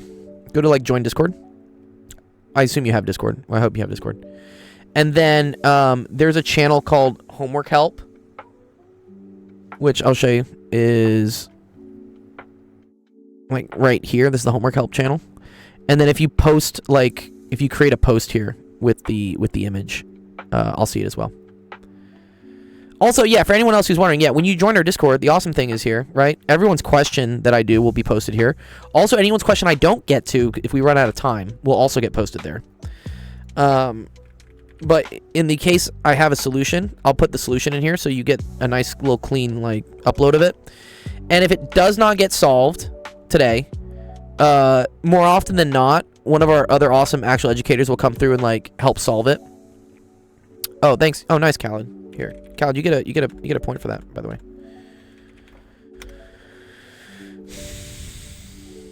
Anyway, for it to didn't respond. All right, I'll figure it out later. But this is a good example. So DM's Creator posted a question here, and I didn't get to it in time during the stream, but Zach did it during his stream. And then he wrote up a solution, and then there was also some... This is the great thing about the forum posts in Discord, is y'all can argue about it or help each other. And so eventually it got done. And then also 2 days later, what will happen is ChatGPT will come through and just try to solve it itself. And sometimes it gets it right, sometimes it doesn't. In this case, Zach was ChatGPT was wrong, which it does happen. But sometimes it's correct. So I think it was correct on the chemistry question someone asked. Where was the chemistry question? Someone asked a chemistry question here. Yeah, this one. Someone asked about chloroethanes, and I think ChatGPT actually got this one right. Or it was another one or something. Oh, this one. Yeah, this one. Yeah, it went through and it actually read the diagrams correctly. But Kato was awesome.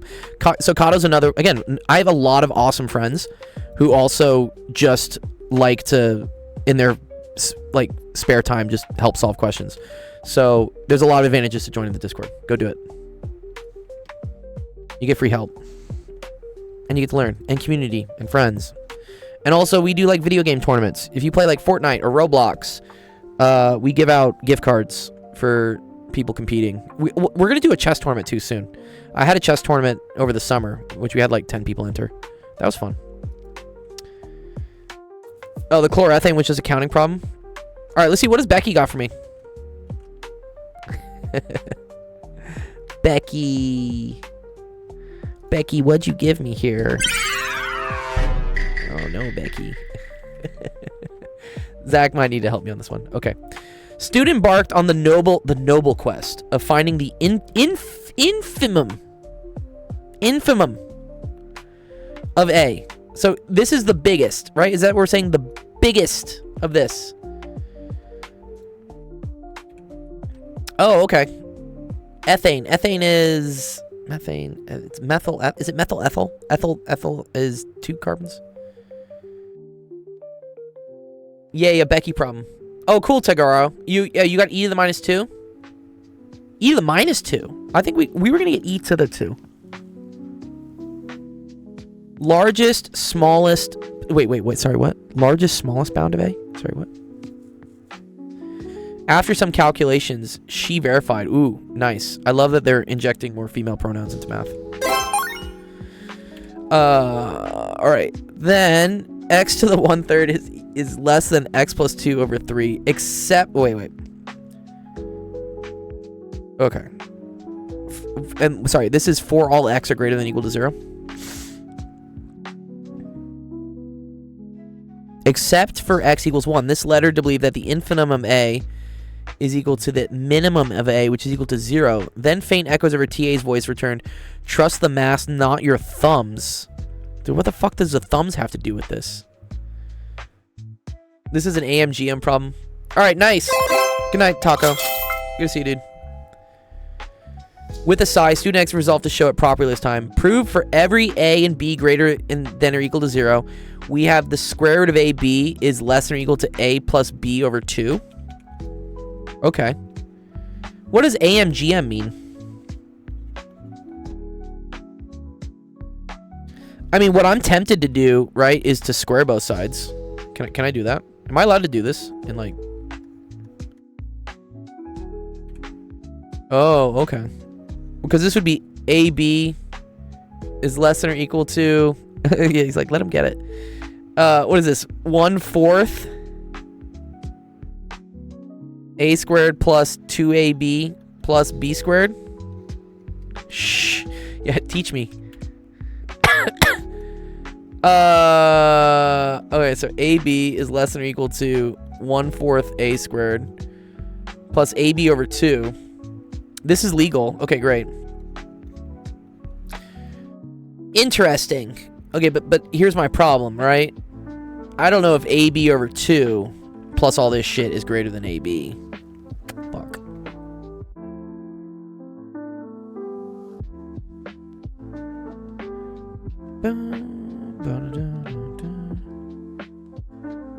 Zach says subtract AB. Okay, I'm gonna do it. From both sides? So 0 is less than or equal to 1/4 A squared so minus AB is minus AB over 2. Plus B squared. Oh, you tricky people.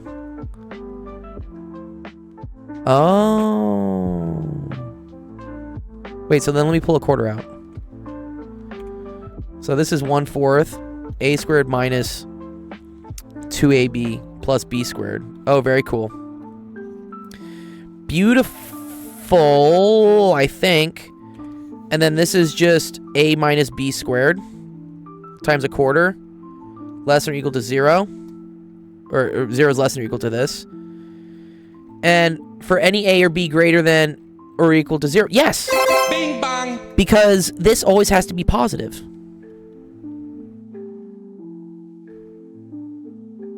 Yes. Cool. All right, nice. Did I do it? Did I prove number 1? Did I prove part A? I think I did.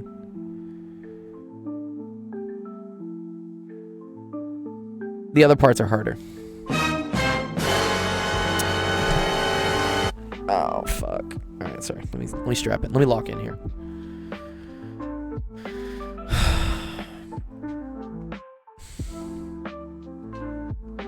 A nano angstrom is? I don't know, 10 to the minus 9, 10 to the minus 10? Isn't an angstrom like 10 to the minus 10?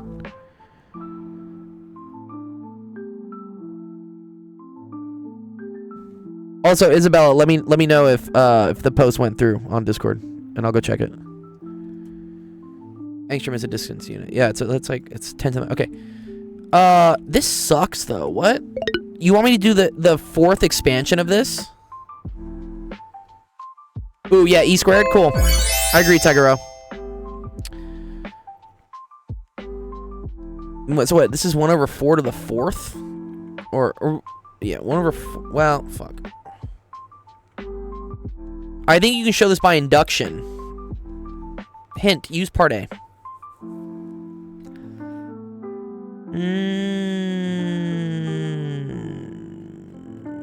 Okay, well, okay. Oh, wait. Wait, I think I get it. I think I get it. Okay.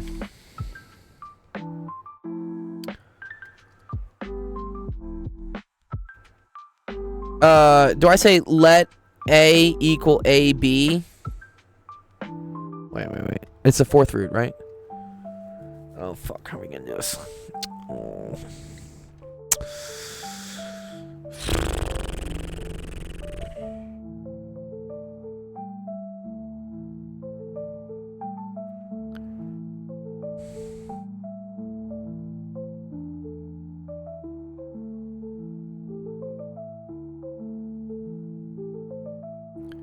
Oh, let A equal the square root of AB.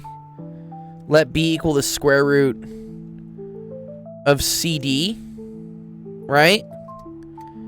So then square root of AB is now equal to the square root of AB times the square root of CD, which is the square root of the square root of ABCD, which is just the 4th root of ABCD. Okay, but at what cost? What did we do here? And that was less than or equal to, square root of AB plus the square root of CD all over 2? Well, that doesn't really help me out. You done messed up, AA. Fuck. How am I going to show that's equal to the other one? And then on your right side... Oh, shit. Oh, shit. You use it again? That's dirty. Okay, and you know this is now less than this. Oh, that's too funny. Okay, cool. So that's A plus B over 2 plus C plus D all over 2. All over 2. Oh, man, dude, that's really cool. A plus B plus C plus D all over 4. Wow, that's super cool. Nice. Even Elon approves. Okay, nice. Great. Oh, very cool. Okay, Becky, see, this, I like this question because I'm learning things from this. Nice. Let me see. I was able to send it on Discord. This is Isabella, by the way. Woozy. Where's Woozy? Oh, wow. Laplace transforms. Here, I'll throw those up, Isabella. I'll do that next. Just because you have been waiting a bit. And Zach's here. He can help me out with Laplace. Zach loves Laplace. He spent 3 weeks lecturing about it. Or not lecturing sounds lecturing's a bad word. I don't like lecturing. Lecturing sounds like it sucks. He spent 3 weeks exploring and explaining it. He did not lecture on it.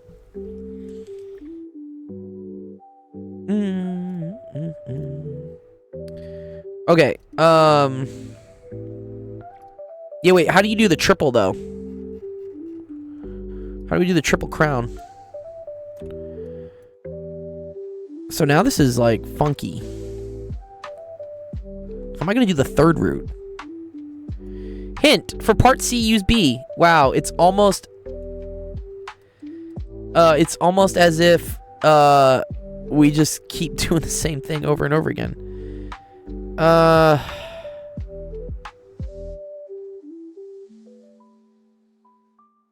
definitely cover physics, yeah. This is, I don't know what type of math this is. It's fun, though. Becky, what math would you call this? Is this discrete? Am I doing discrete right now? Am I learning to fly? I've never taken discrete. This is real analysis. Okay, cool. We're doing real analysis. I also have never taken real analysis. This is on your calc homework? No, dude. No. Dude, what's up with these teachers, bro? Giving you, like, ridiculous shit. Oh, okay, thank you, Zach. I do need the clarifier that I'm not actually doing real analysis. I'm doing, like, baby real analysis.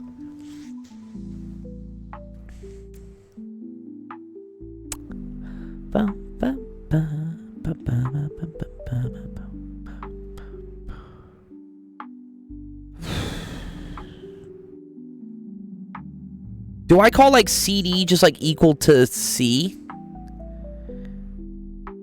Some calculus teachers give dude, no. No calculus teacher I've seen would give an exercise like this. No.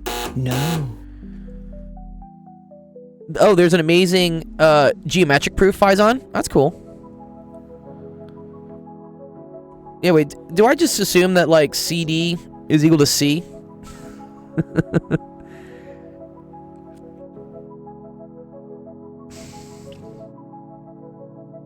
But I still have the fourth root though. I don't like that.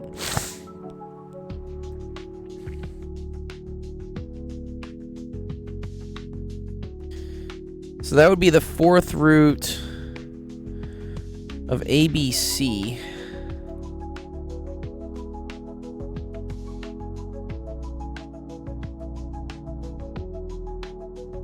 Is less or equal to, so this is A plus B. So then C is equal to C over D. Or no. I can just say C. That's, well, fuck no.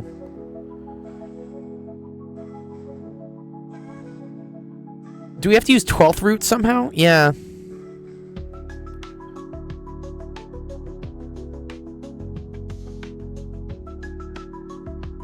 D is equal to 1. Why is D equal to 1? Oh. Wait.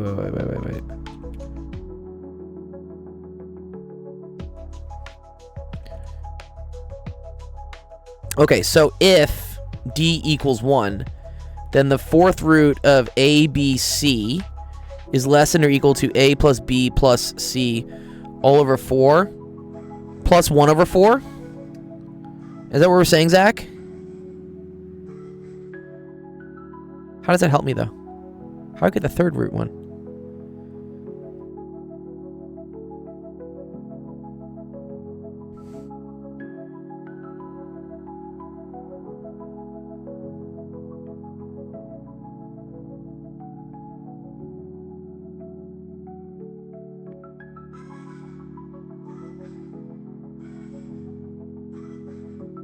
I'm trying to get to this, right? A plus B plus C over 3.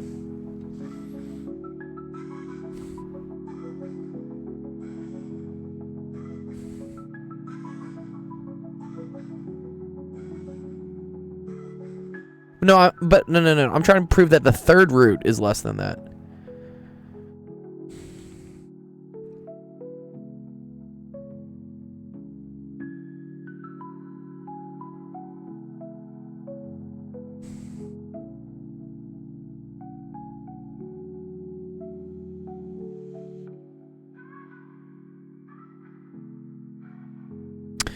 Oh, wait a minute.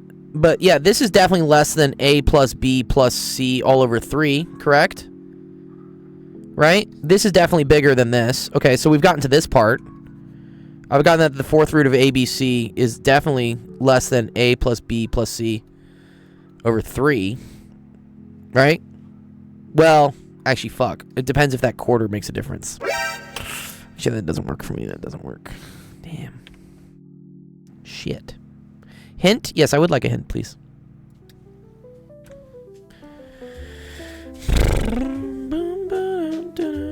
What if A equals B equals C equals 0? Whatever. What? So 0 is less than or equal to a quarter? What does that do to help me?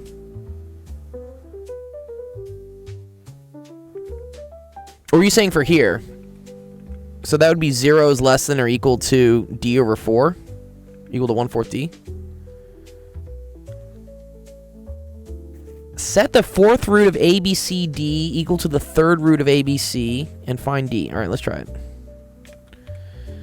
So fourth root of ABCD is equal to the third root of ABC. So it does involve, yeah, okay. Because this is like ABCD to the 1/4 is equal to ABC to the 1/3. So,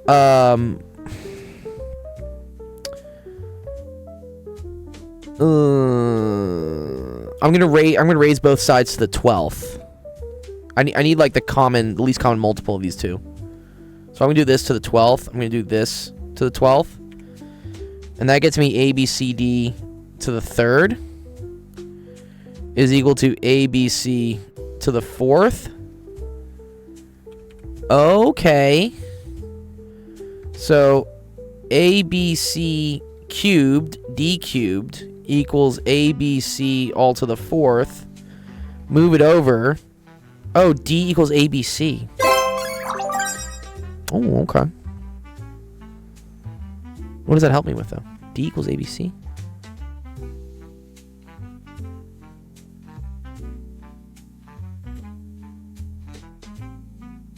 Nice.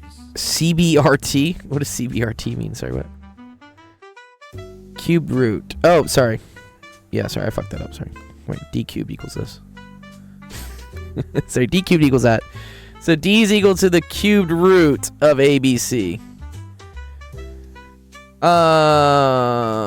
Okay.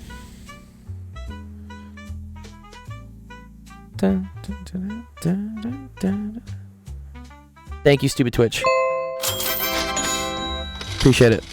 I always need someone to like call me out. Yeah, that was a fumble. Okay. What do I do with this though? Because I got what D is.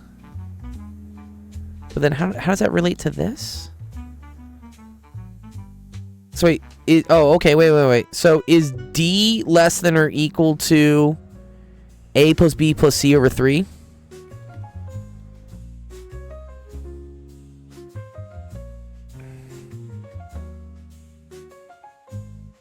Because that's what I just said here, right? I said D is equal to that.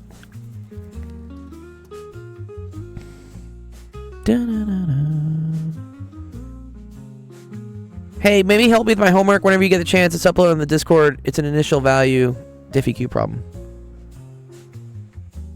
Okay. The best thing is to put it in the queue, so that I'll know when to get to it. But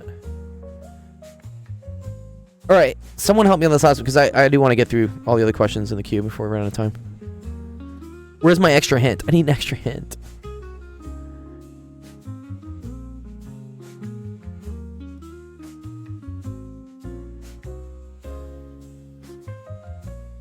I think you can try square root of AB is less than or equal to A plus B over 2 first. Maybe that can help you.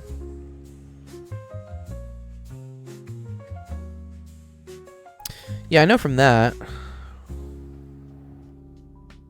Oh, you think maybe in here?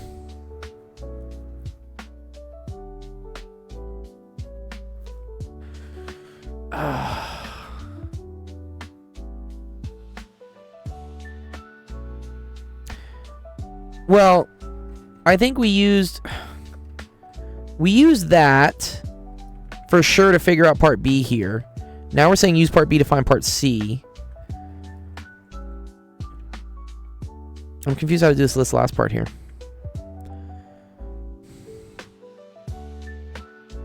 I was feeling so good about myself until this one hurt me. Disqualified. Ugh. Okay, I have an hour left, so I'm gonna say we partially did this one. I'm gonna give myself half points for at least doing it. But for part C and part D, if someone else wants to write up the solution, you sub that back into part B. Well, I think that's what I had here, right? I said, oh, okay. Well, if D is equal to cube root of ABC, you want me to put it into here?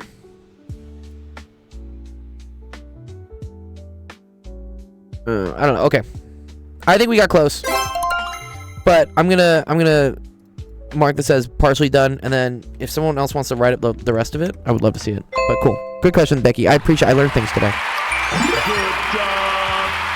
Okay.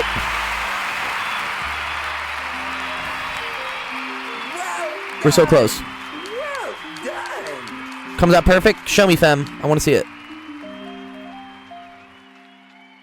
I just don't want to do it because I'm running out of time. We just probably have to massage.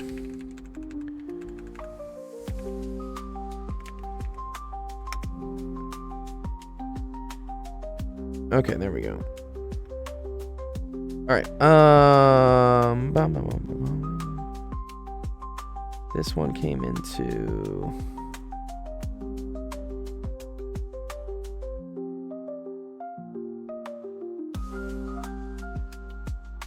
Oh, nice. Oh, Isabella. Zach went straight into it. Thank you, Zach. I appreciate that, Zach. Zach went and did the Laplace transform one for you. Wait, where's Becky's question? Wasn't I posting? Becky's question. I definitely posted it.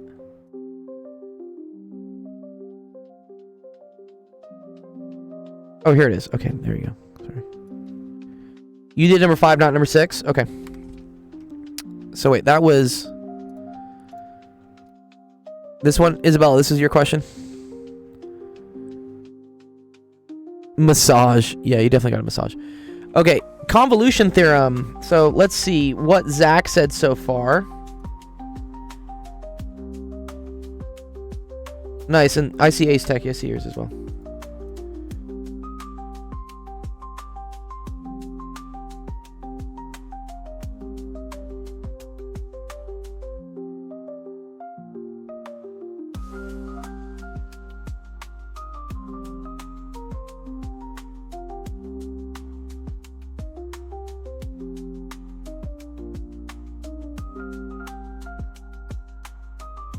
Nice, Woozy. Okay.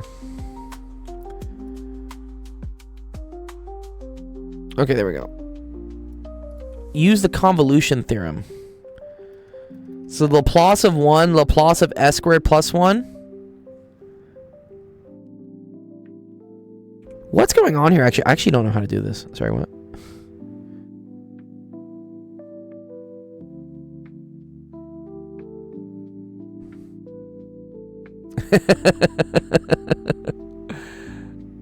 Okay, I'm gonna go L of sine t.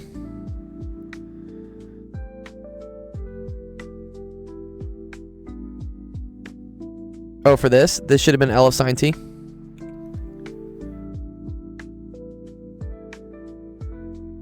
Oh, this should have been L of sine t.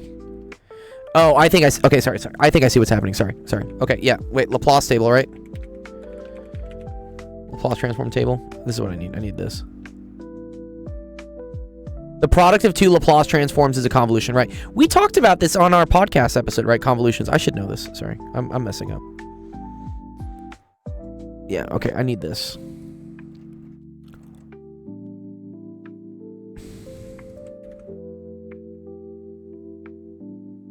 Okay. So I see. So the product of 2 Laplace transforms is a convolution. So 1 over s from here, right, is the same thing as the Laplace transform. Sorry, is the Laplace of 1, right? Or wait. F of s. Okay, that's f of s is equal to a over s. And then the inverse Laplace of that is equal to 1. Sorry, is this L? No. Yeah, this is L inverse, right? This is L inverse of 1. Wait, no, sorry, I'm getting this wrong. Wait.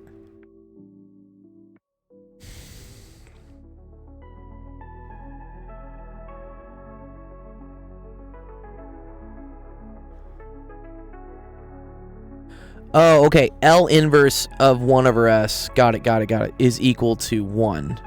Got you. Okay. So the Laplace of 1 is equal to 1 over s. Okay. Good job. I see it now. Nice. You have no clue how to do it. Okay, that's okay. So this is the table, for instance, right? So if this is your function, 1 over s, the inverse Laplace of that is just this. It's like it's going backwards. Whereas, like, the Laplace of this gets you to this. Right? If e to the... Sorry, if 1 is equal to that, then the Laplace of 1 gets you this. Yes. So this column right here is the same thing as the Laplace of the inverse Laplace of f of s. They're just ways of going backwards and forwards. Okay. So what Zach is doing for this first one is realizing that 1 over s squared plus 1 is the same thing as 1 over s times 1 over s squared plus 1. And that 1 over s, right, from here, a over s, is the same thing as the inverse Laplace of just 1. Or sorry, just the Laplace of 1, sorry. 1 over s, right, is equal to the Laplace of 1. You got part... Yo, nice. Thanks, fam. So this is the same thing as the Laplace transform of 1. And then s squared plus 1. So you look here on the table, like, where is s squared plus 1? And then I guess it's a sine thing is what it is, right? Yeah. Oh, you had to subtract the cube root and combine terms? Awesome. S squared plus 1. Where is that, though? Sorry. Where? Okay, here it is. Here it is. Here it is. Here it is. Yeah, okay. So this, right? So from this part...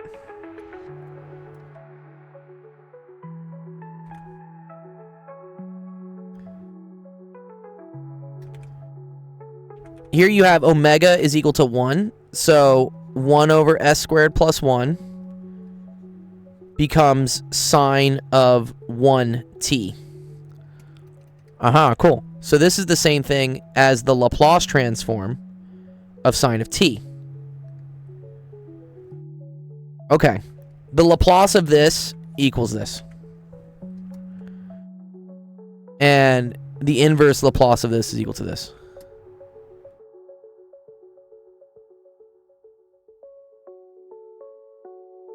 Yeah. Okay.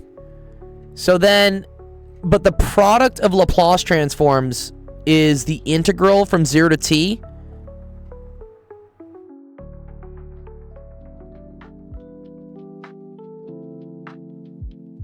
I see. Okay, so Laplace transforms put functions into this fun little Laplace domain that you can then do like simpler calculus, like simpler integrals, simpler tricks, and then it Laplace you transform it back to what like the regular function stuff is. So, okay. Where is that from? Sorry, convolution. Laplace convolution. I'm starting... People talk about how do I get so good at math. It's this. It's struggling with things that I have like kind of a grasp on, but I'm not 100% sure with. Which is, yes, Laplace convolution stuff. Theorem.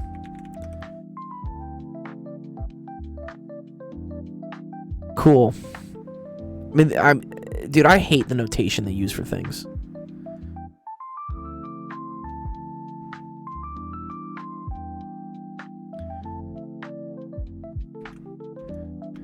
Okay.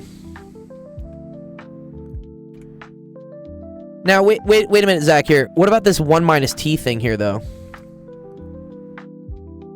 Clickbait's problems are too hard.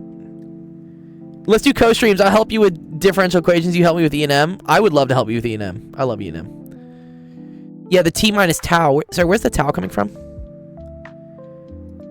Oh, it's not a 1. All right, sorry, 1 second. I want to understand where that came from, though.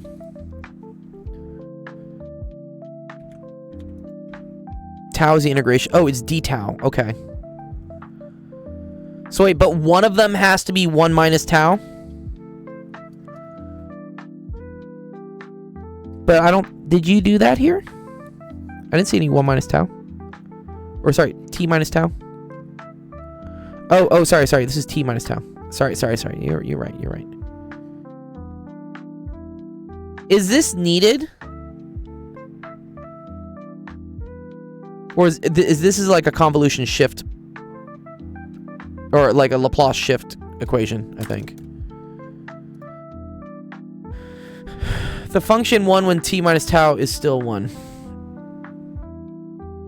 Okay.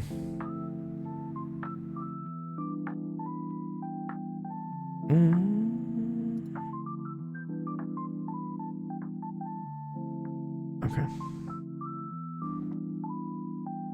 I see the t minus tau is coming up here. Bro, I have a problem. I do every math problem on PC, but I can't do it on paper. Start getting good at paper. You know, can't be dependent on the pixels all the time.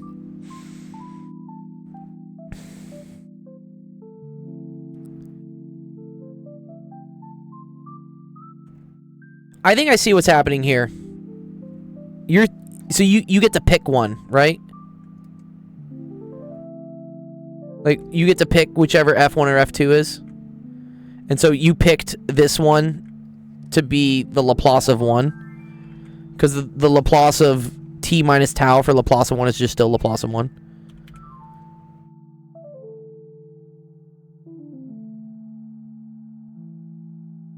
Okay, and then that's from 0 to t.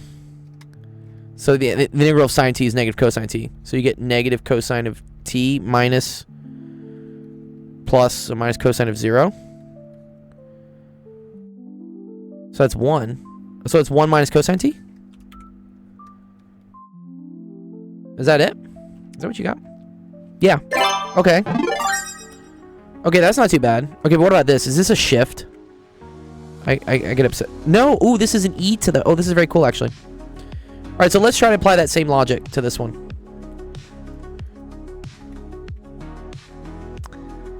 So I know this, right?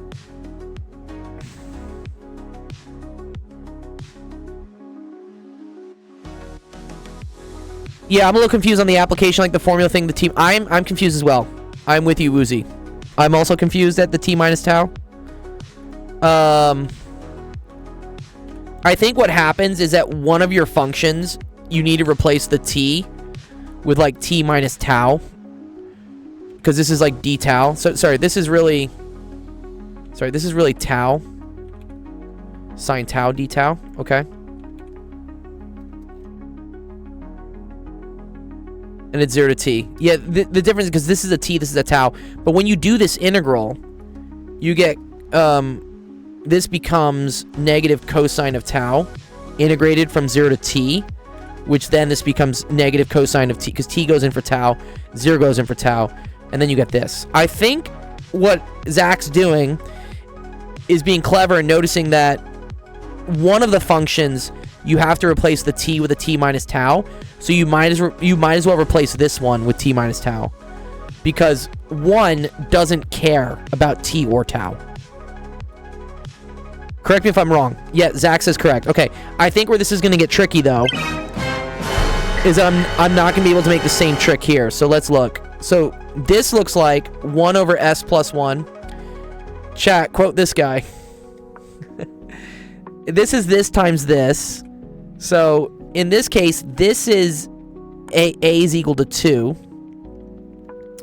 So I get, this is the Laplace transform of e to the minus 2t, and then this is, sorry, wait, no, fuck, this is a equals 1. What am I doing? Damn it. Okay, a equals 1, so this is e to the minus t. This is a equals 2, which is the Laplace transform of e to the negative 2t. Okay, so now I have to do the integral from 0 to t of one of the functions with t in it, and one of them with, so one of them with tau in it, so like e to the minus tau. And actually, here, I'm going to choose this one to have the t minus tau. So this is e to the negative t minus tau, right? And then this is e to the negative 2 tau, d tau. Because I think, Zach, I get to choose either one. Yeah, Legendre polynomials suck, dude. But now I can combine these, right? Because I have same base being multiplied by each other. This is pre-calc, right? How do we deal with exponents? So this is e to the negative t plus tau minus 2 tau d tau. So this just becomes 0 to t, e to the negative t minus tau, d tau.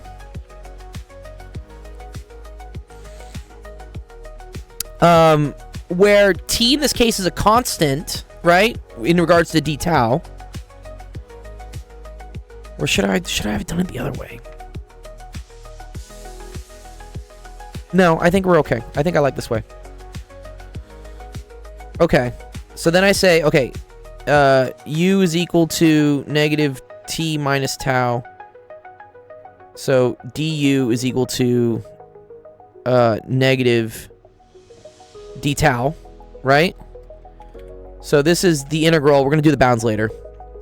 So this is e to the u, negative e to the u du, which is just going to be e to the u. So then I have e to the u. But then I'm going to switch the bounds out with negative t minus tau. We are in a simulation. Everything's a lie. Negative t minus tau from 0 to t. And then this becomes e to the negative t minus e to the negative t minus 0, right? So this is e to the negative 2t minus e to the negative t. Is that it? Is that the answer? Sorry, and there's a negative. Yep. No, you're not crazy. Sorry, I fucked up. Negative. No, you're good. So then, negative all this. So then, yeah, just flip the signs. Put that one over here. There you go.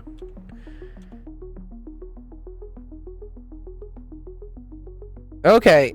Dude, you don't really need to do this. Just pull out the e to the negative t by homogeneity and apply the typical integral. Oh, I see. Yeah, okay, so, yeah. Herd's actually right. So, I could have, right here, just expressed this as e to the negative t, e to the negative tau, and then I could have pulled this out. You're totally right. I appreciate chat showing that. And then I could have just done this integral. You're right. Yes, I could have done that as well. But this still works. You know. To me, it's a little bit easier to understand. Okay. Do we agree that's correct, though?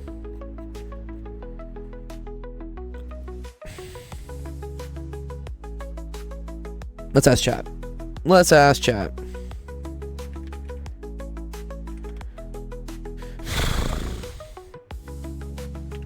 Don't do the basics? Why would I not do the basics?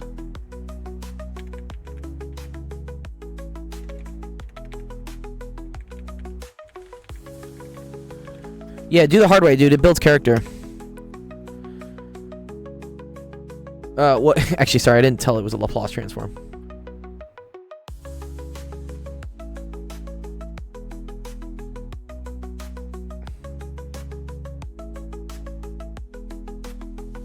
Yep, cool. There's the transforms. Good.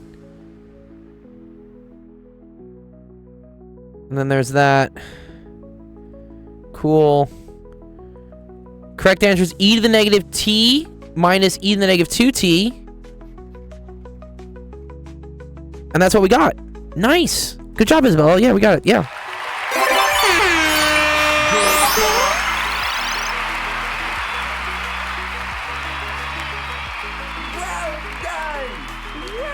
Does that make sense, Woozy? How we did it? I'm slowly getting better at convolution theorem. Sorry, at Laplace transforms.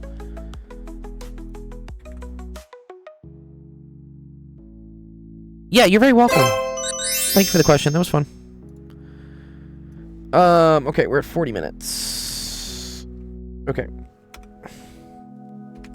I'm gonna post a solution there for you, Isabella. Hope you feel better. I know, that sucks being sick.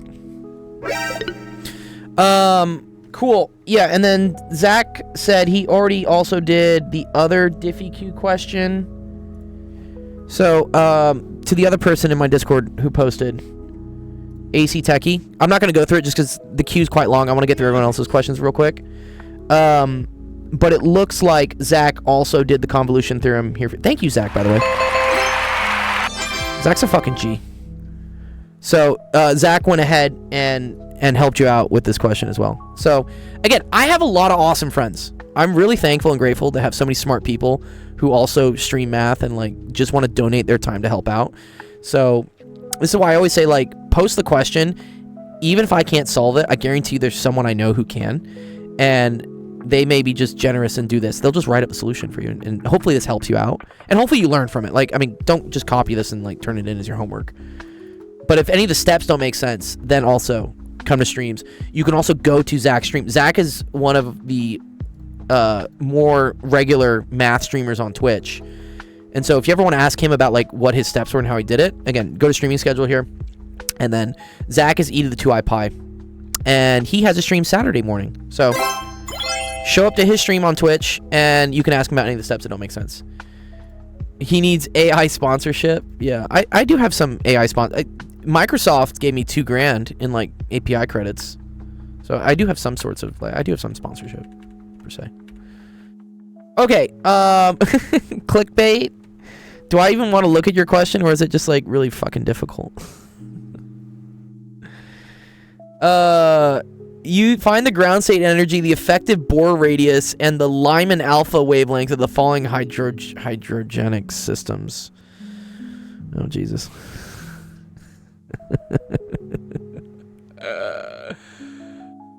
Oh, this would hurt me so much.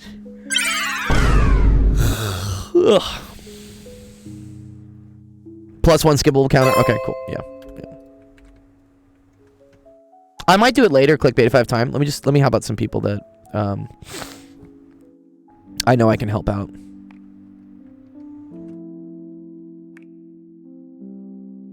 What's better now? Gemini is probably better, but I don't have credits for it. Didn't even give us equation 8.8. Yeah. Yeah, so I put that in the Discord for clickbait. Clickbait, if you want to give us the equation, then we can maybe do it.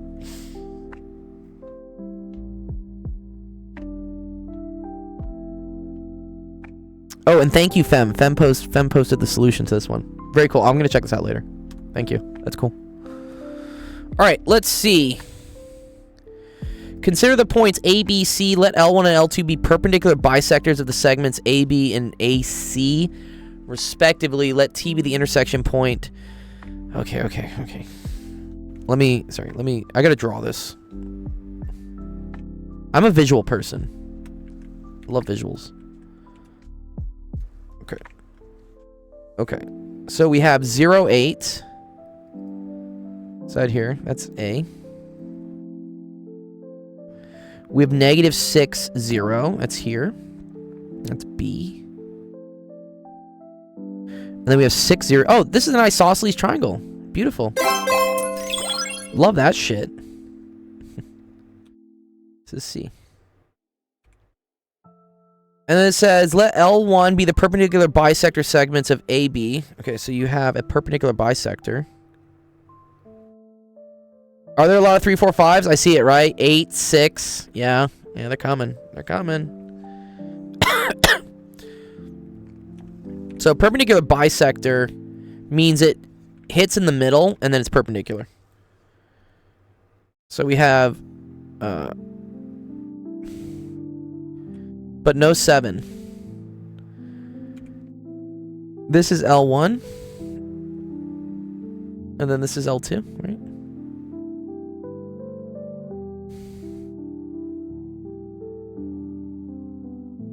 I don't know if it actually lines up in the middle like that. That would be cool if it actually goes through 0. I don't know if it does. It looks fun that it does.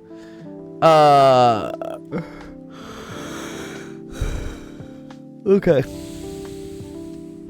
And then T is the intersection point. Yeah, so I think we can do this honestly from a geometry argument, right? And then C be the circle which is centered at T and passes through B. Okay.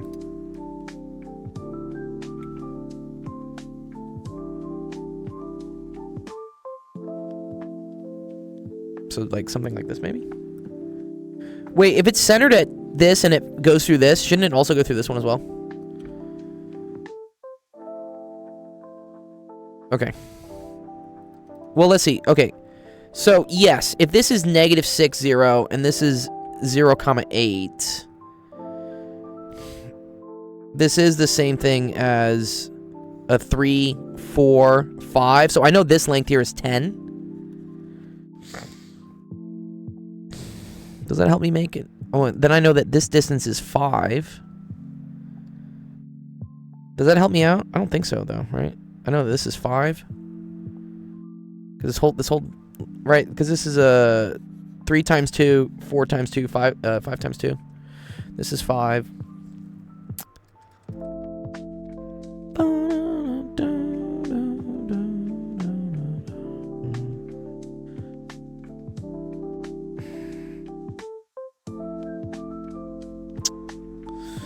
I don't think so. Okay. We can figure out the slope of this, right? Let's figure out the slope of AB.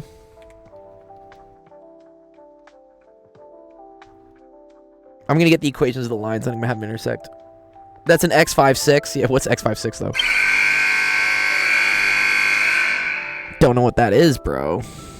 Okay, slope of AB is gonna be 8 minus 0 over 0, or 0 minus 6.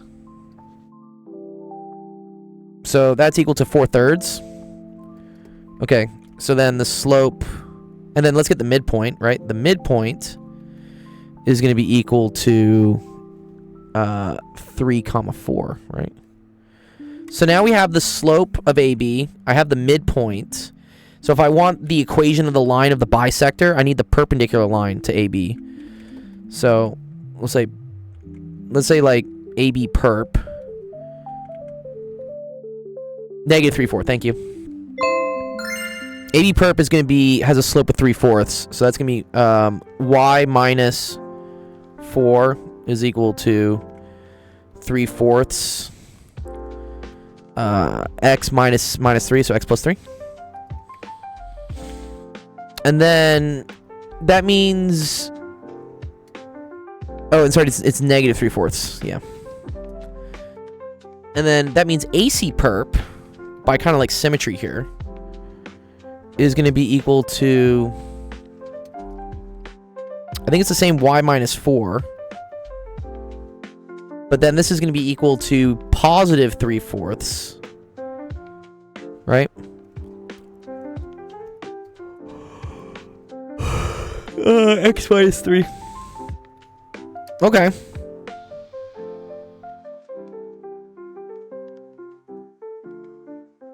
Oh, okay. So, and then I need these things to equal each other, right? So if y equals y, then this equals this. So, yeah, AC perp equals AB perp. Where does that happen? That happens when negative 3/4 x plus 3 equals 3/4 x minus 3. Cool. Cancel. So I get x plus 3, and I'm just going to move the negative over here and then switch the signs. So 3 minus x. So 2x equals 0, x equals 0. Beautiful. And if x equals 0... well, that should make sense though, right? And if x equals 0... then y equals, let's see what y equals. So y minus 4. Y minus 4 equals 3/4 times negative 3. So y is equal to negative 9/4 plus 4. Not the nicest number. Okay. So that's negative 9/4 plus 16/4. Y equals 7/4. Okay, cool. So I think we got the first thing. So the point T is at 0, 7/4, or what do we say, 7/4 or 9/4? Sorry. Yeah, 7/4. Cool. Find the equation of the circle at C.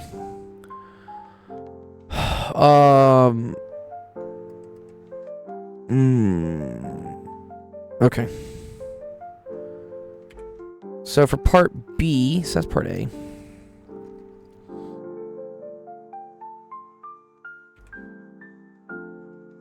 So part B, you have x minus 0 squared plus y minus 7/4 squared, good, is equal to r squared. But then to get r, you just do t minus b. Or equal to, like, tb. What's the length of tb? So, that's going to be the square root of 6 squared plus 7/4 squared. Is that equal to 11? Wait, because this is now, like, t, right? T's located, like, a little bit up. This is, like, t. So I need this distance. Everyone knows equation 8.8. Wait, so square root of 36 plus 49 over 16?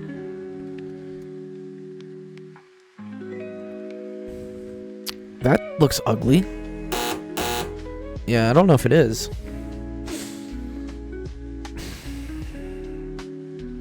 I don't want to do this. Like, what? This is terrible.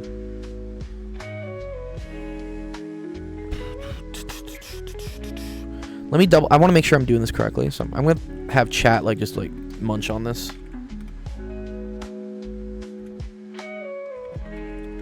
Slowly solve.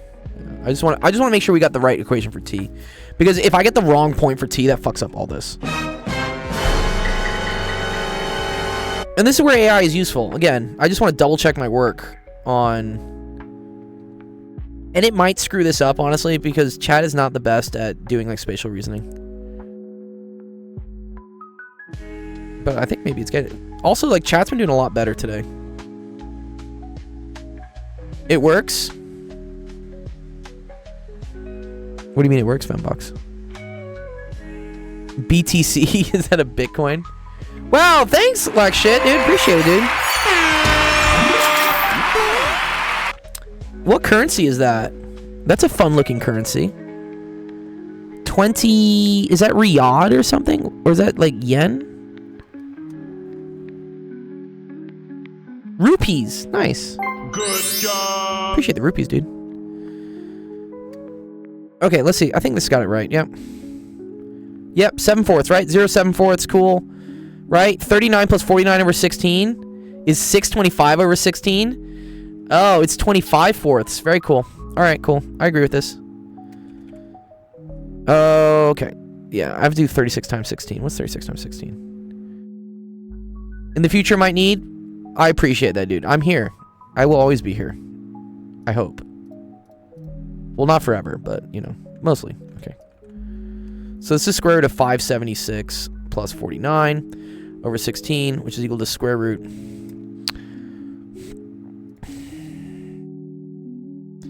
Square root of 625 over 16, which is equal to... Yeah, 25 over 4. But then we square it.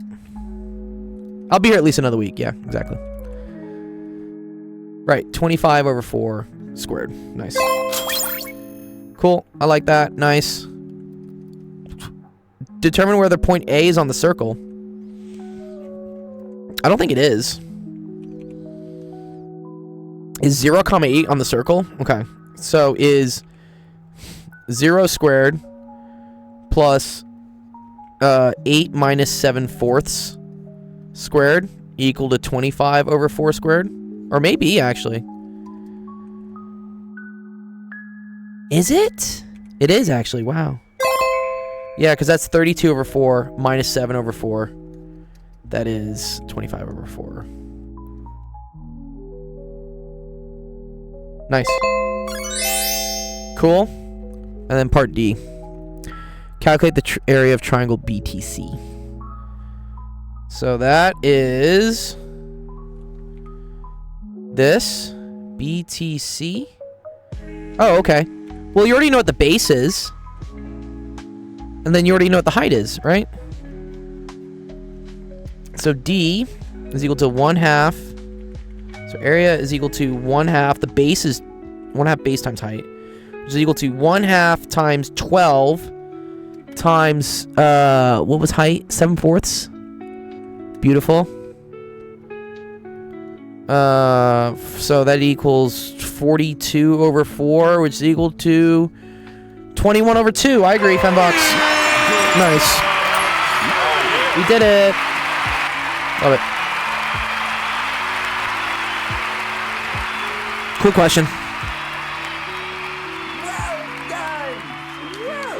That was from, whose question was that?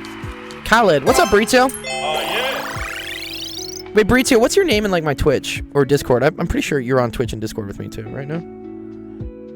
Khaled.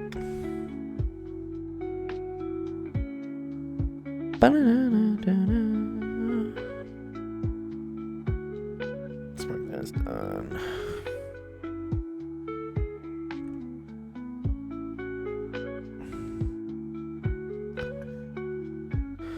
Okay, 23 minutes. What can I do in 23 minutes? Let's see. What's on the counter? Ain. Ooh, physics question. I can do what? What? What'd you say? Match of Battlefield. Oh, you want to play Red Sec? Dang, dude, I gotta go to an event right after this. Fuck. I can't play either way, so. Oh, you can't play? Oh, then what? Don't bait me with that, dude, if you can't play, bro. You can't. You can do 23 minutes. You're fast enough. I do read the TikTok comments, Zachy. Sorry, I was in the zone. Also, wait, why are my TikTok comments not showing up? Sorry, Zachy. Give me a second. That's whack. They should be showing up. Oh, the TikTok failed. Sorry. It usually does well. Sorry, Zachy. That's cool. You're starting circular motion. Nice. I'm glad. There you go. There are all the TikTok comments. Okay, my bad. Sometimes the WebSocket thing fucks up. Circular motion, great. I have a lot of videos on circular motion. Go check. Dude, I have like the best video on TikTok on circular motion. Where is it?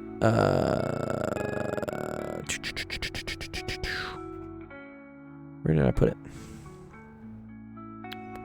Here we go. Circular motion and centripetal acceleration in physics. Yeah. This one was done by, like, we had, like, some Ukrainian animators that I think we paid, like, $4 grand for this. I didn't personally. We had, like, a grant for it. But it's a really good video I made. Go watch it. Okay. Robin is driving a car of mass 800 kilograms along a straight horizontal road at that speed. He applies the brakes and decelerates uniformly. It comes to rest after traveling a distance of that. Show that the resistance force on the car when the brakes applied was that. Cool. Sum of forces is equal to mass times acceleration. So, oh, I see. And then I need like delta T. Do I want to do work energy here?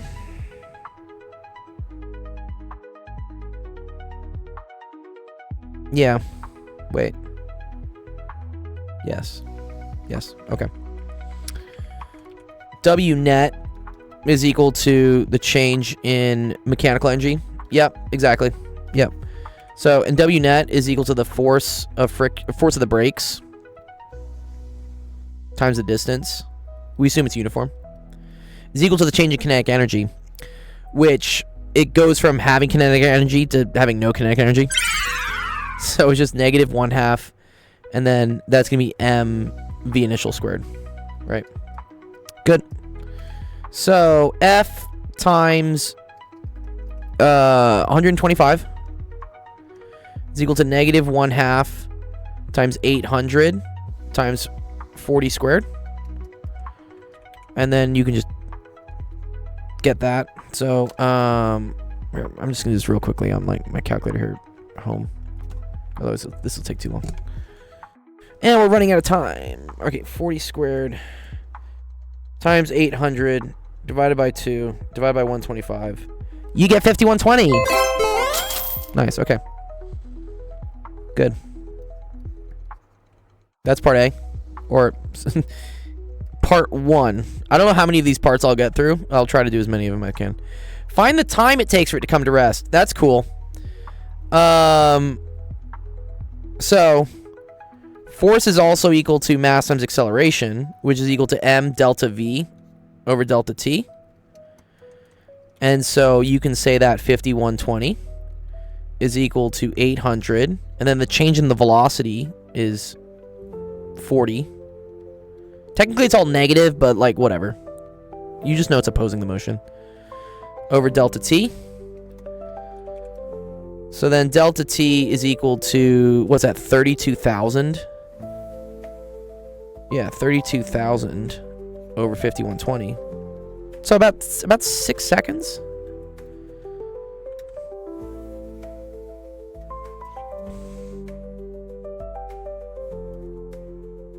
Yeah, 6.25 seconds. Nice. Cool. The car returns to a speed of 40 meters per second. The road remains straight and horizontal. He sees a light 155 meters ahead. 25 over 4 again. That problem is the second problem in a row with that number. They love this number, dude. The 25 over 4. Yeah, that's what... Oh, that's what 6.25 is. Wow, that's cool, actually. I wonder if there's a reason for that. Okay. The car comes to rest. Okay. So...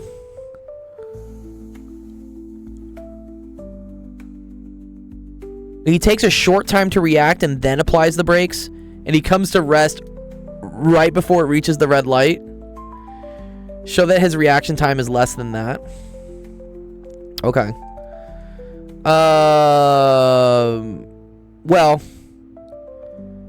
so you know, he can brake 125 meters in 6.25 seconds, right? Oh, wait, sorry. Let me think what I'm thinking about here, sorry. Yeah. You know if he applies the brakes, he can stop within 125 meters, okay? So the amount of time he gets to be dumb and not react is the 155 minus 125. Right? So 30 meters of no braking. Because if I brake, I can brake in 125. But the light's 155 ahead. So I'm allowed to spend 30 meters not braking. So then 30 meters divided by 40 meters per second, that gets you 0.75 seconds. So if the reaction time is more than that, then he fucks up. Oh, yeah, sorry, braking. Yeah. Where's Sensation to yell at me for my English spelling? Sensation, where you at? I miss you. Okay. The stopping distance is the total distance traveled while the reaction applies the brake. For the rest of this question, assume that Robin is still driving the car and has a reaction time of 0.675. Okay. Calculate the stopping distance when he's driving at 20 meters per second. Oh, I see. So, okay, stopping distance.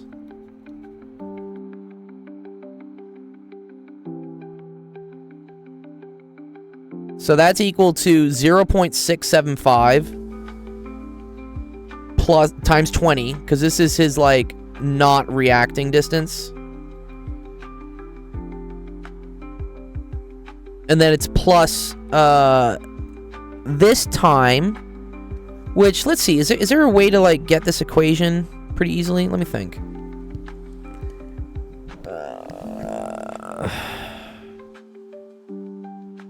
Yeah, wait. We always know it's 51. Okay, wait. Yes, yeah, okay. Wait. 51.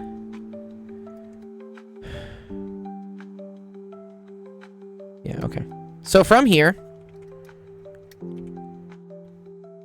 I can also write that 5120 delta x is equal to negative 1/2 800, and then this is going to be 20 squared.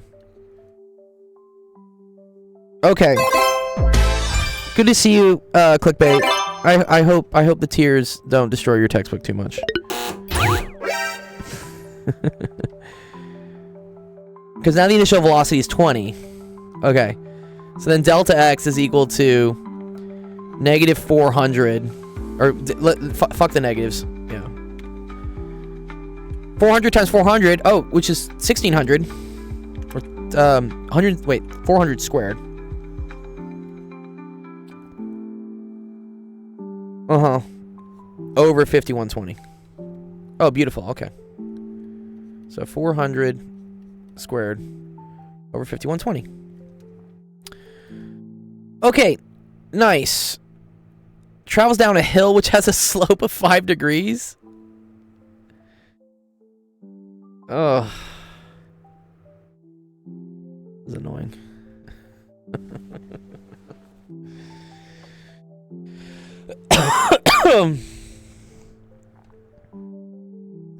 Because now your braking force is getting opposed by friction. Sorry, opposed by gravity. Oh, this is too funny. So this is part 4. Part 5. Okay, so stopping distance still equals this. It still equals 0.675 times 20. Okay.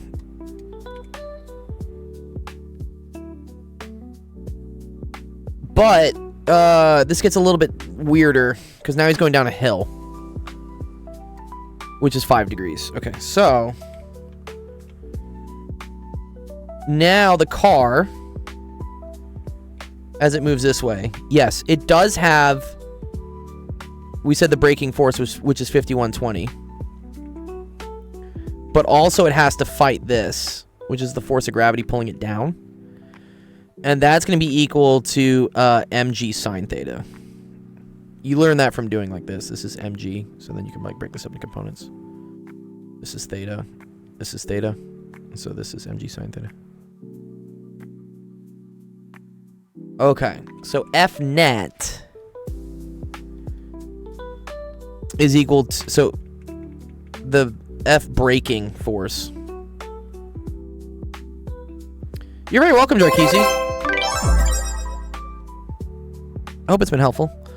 This is 5120 minus what is what's the fucking weight of this thing? 800? Yeah, 800. 9.8 sine of 5 degrees. The goat himself, Dr. Gold. The golden goat. The golden goat, dude. 5120 minus 800 times 9.8 sine of 5 degrees. Okay.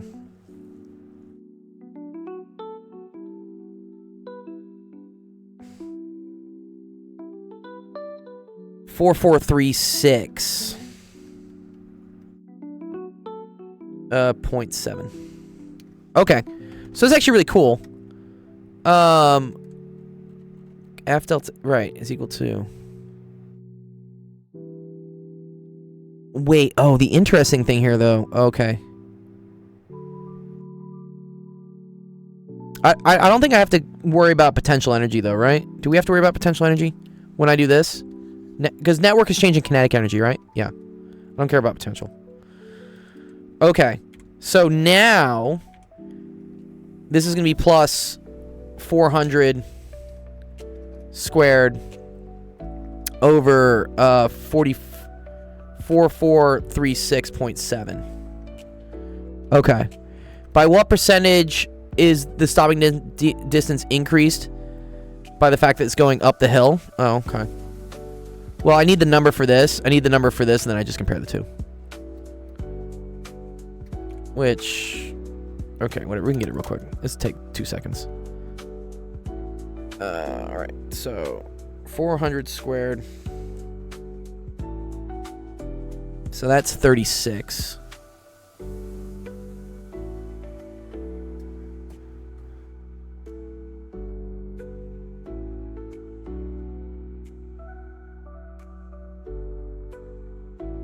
This is 31.25.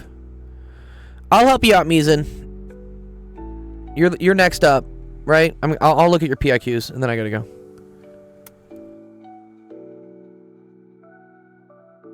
This is 13.5. Okay, so the first one.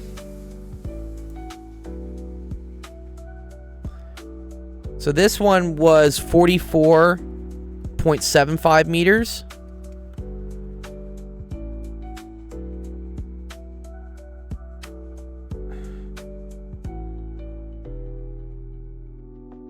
And then this is 67.31. So then the increase, so percentage increase,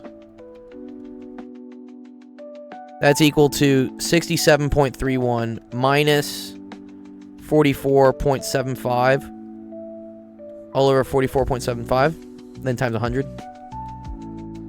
So it's change final minus initial divided by initial. Nice. Okay. So that's a lot, actually. 50.4%. Nice. Wow, the slope really fucked things up.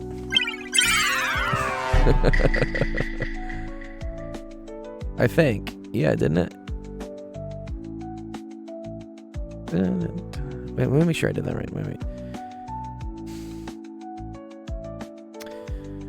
Wait a minute.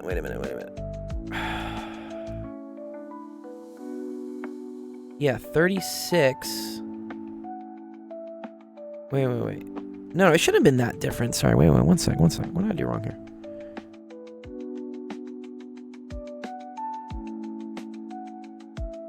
$36 plus 13.75. Oh, okay, one sec. 13.5. I fucked this up. Too many numbers floating around. Sorry, 49.56. Okay. I was like 50% from a 5-degree like, that doesn't make any sense. No, I screwed this up. This is 49.56. Got it. Okay.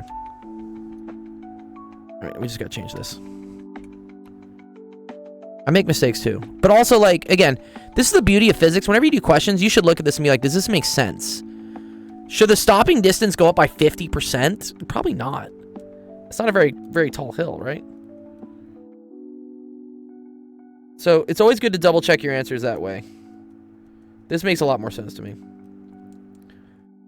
Right, and this is equal to, good, 10.8%. Okay, this makes more sense to me.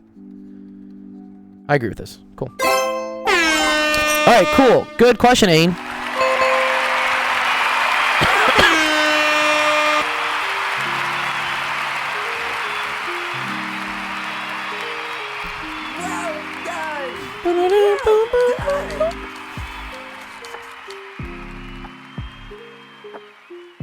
Okay, let me mark that one as done.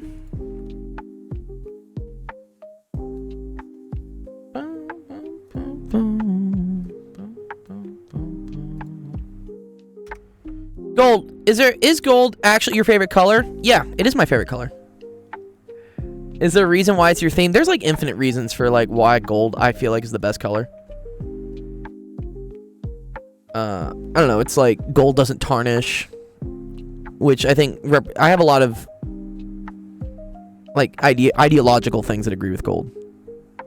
I believe in like being unapologetically you, and like stay gold's another really cool quote I like. I think it's from like some movie. I forget what it's called. It's a book actually. Not The Misfits. What's it called? But yes, if I always say like when The Outsiders, thank you. Yes. Thank you, Kev. Kevbot loves weed. Nice. That's a cool username. That's dope. I don't personally like weed. It just makes me like hungry and dumb. But to each their own. I live in Los Angeles and it's pretty cash out here. All right. Misa wants me to go through PIQ. All right, let's look at this. Here, let's go analyze this. This is cool. So, Mizan is applying as a transfer student. Correct me if I'm wrong, Mizan. To UCLA. I'm already hungry and dumb. Dude, I literally am hungry and dumb. And so, yeah, there are these things called PIQs. So, when you apply for college, you have to send in a bunch of things, such as like your grades, usually some letters of recommendation from your teachers. maybe an SAT score or something. And then the other thing is called PIQ, which I think is personal inquiry questions. And so I think Calc 3 is the hardest, Edmund. So this is an example of a question that they gave. All right, sorry, where was the... Sorry, was the prompt on there too? Sorry, did I fuck up?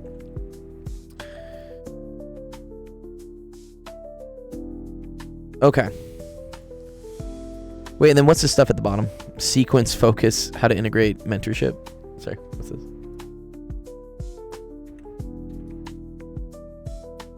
Is this related to like what you're trying to do? Oh, the table's just... Okay, here you go. All right, so I'm guessing this is... Yeah, they're asking you, how have you prepared for your intended major? Which, Meezen, let's... What are you intending to major in again? Sorry, is it physics or is it electrical engineering or mechanical engineering? I think physics, because you're obviously talking about physics here.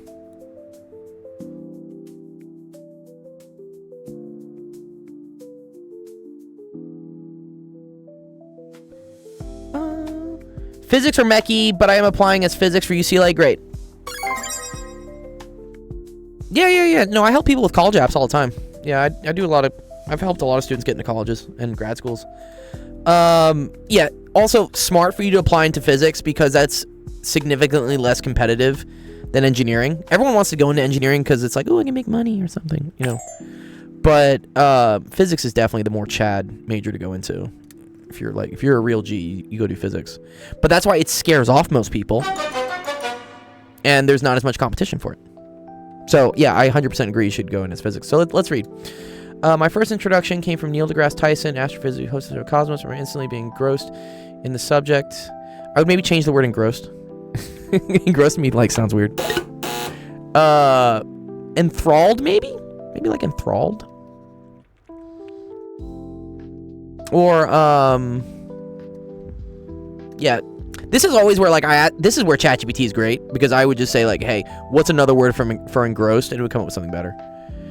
And it lit a passion in me, to ask questions about the laws for us, they cannot see. Maybe also different wording here, and, sparked, right, like, sparked? It lit, it opened my eyes to the endless potential, and I felt, yeah, you can get rid of the comma here, and to learn more. Once I was at my community college, the engineering was the link between the answer to these questions. This, my driving force, and my first project. So I would maybe here, again, I know you're limited by the number of words you get, Meezen, but just, because I just think it's like, these admissions people read thousands of these, so if anything isn't clear to them, they instantly kind of like move on. If I saw this, I'd be like, oh, engineering, like, what, why the fuck is he talking about engineering? I would maybe say, like, my engineering classes, I don't know, like, you know, my engineering classes, because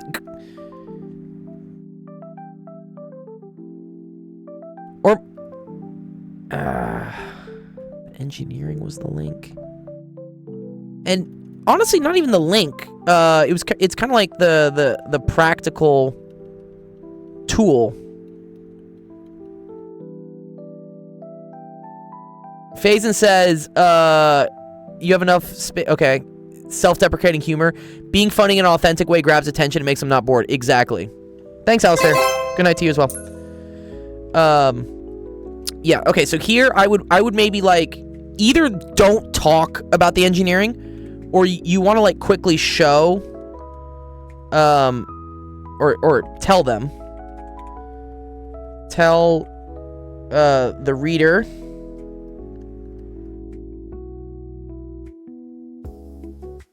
AD comms perspective. Ooh, I like this. Yes, here, I'm gonna copy this in just from Laz. Laz is great.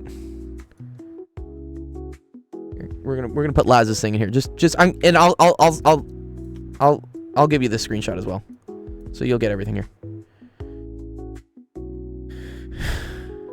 But yeah, I mean, tell the reader, you're at, like, CC taking engineering classes and realizing, like, the word here they like is like tabletop physics. Tabletop physics is kind of described as, they call it like back of the envelope physics. It's physics experiments you can do that are accessible by everyday people, but that can demonstrate really cool concepts in physics. Is the link. I would maybe like relate it to that. Okay. My first pause on, okay, so let's ignore that. Let's just say you quickly tell them that, like, you're going to CC, and again, I don't know, you tell me, but I think from what I understand, you went to community college maybe with the intention of being an engineer, so you took engineering prerequisites or engineering classes, and then was this project, I know you've done so many awesome projects, but was this project something that was like required as one of your engineering classes, and then that's what got you into the physics? Because I know you do a lot of these things on your own. But yeah, maybe here, I know you're typing, so I'll wait for you to type.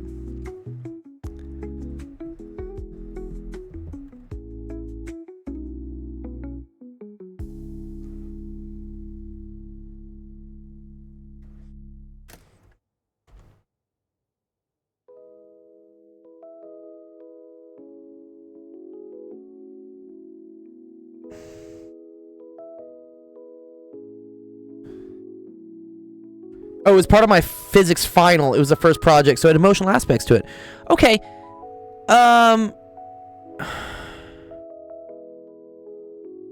Then maybe... So sorry, what's the engineering aspect? So when you go to apply to college, are they going to see a bunch of engineering courses? I'm just curious, like, why we're even mentioning engineering. If that makes sense. Like, do we need to mention engineering? Or can we just say that you're doing things in physics and then this is awesome? Because PIQs are also a great time to, again, explain any, like, confusion. You're applying as an engineer as well. Oh, but I thought you said you're applying as... Or are you trying to reuse this essay for two different majors? Is that what's happening? Like, you're applying as an engineer and as a physics one, and they're going to use the same PIQ for, like, two different stuff? Two different things, yeah. Oh, they're used for all the application. Oh, that's annoying.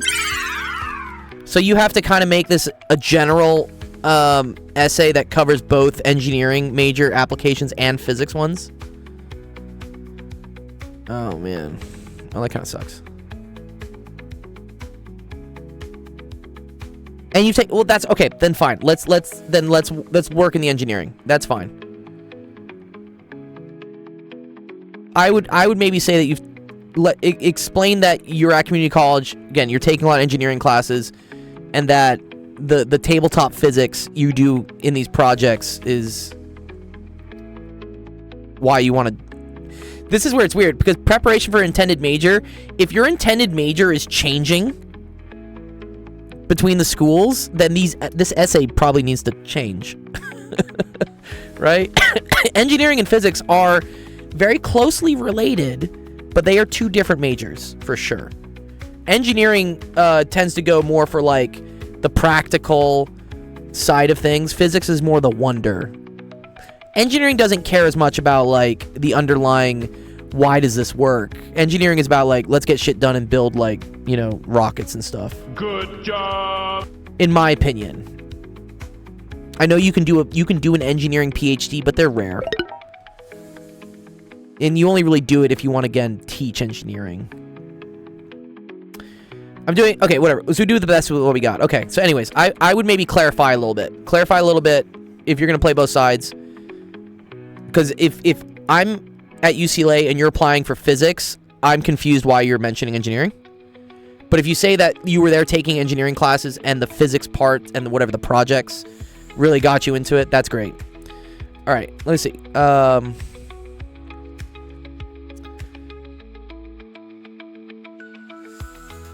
This is cool. I like that you're talking about this. Great. If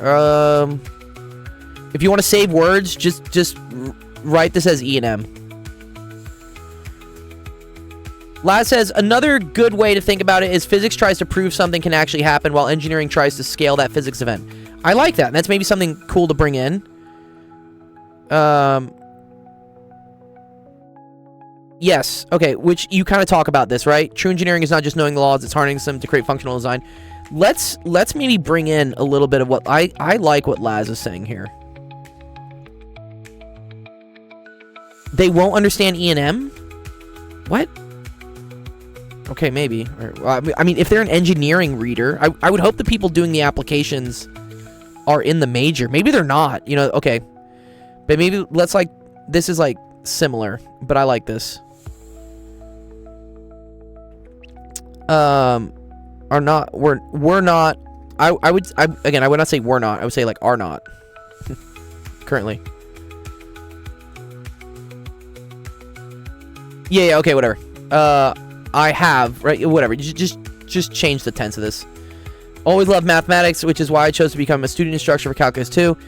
I love, okay, whatever, you'll fix the tense. Spending hours, working on integrals and finding ways to solve them. The concept that there was a near from some.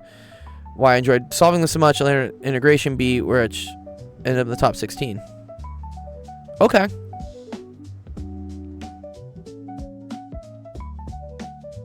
Cool. Yeah, the third paragraph, exactly, yeah. Zach is right, yeah. Zach says the third paragraph seems a little bit out of place. I agree. It's because you're trying to appeal to a lot of things at once. So here, I'm going to drop in Zach's comments here.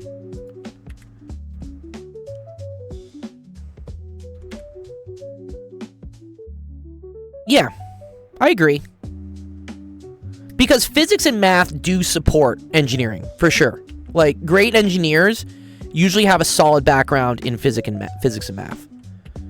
So, yeah. I don't know if you have to, like, I mean, also, like, college's integration B, top 16. Top 16 is not really, like, impressive. Sorry, I don't mean to, like, be brutal here, but, like, I would maybe, like, take this out. But maybe also talk about, you know, like, solving a problem. What's up, Emerald? Solving a problem multiple different ways.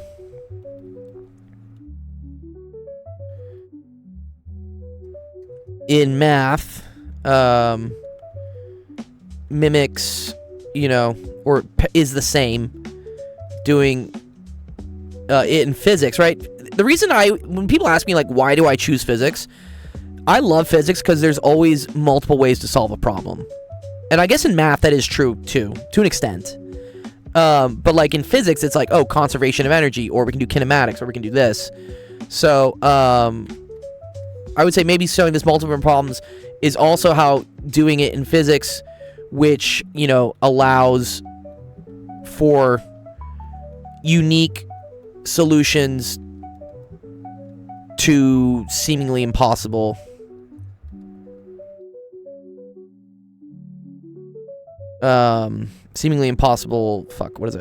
engineering tasks. Like, you want to maybe say that, you know,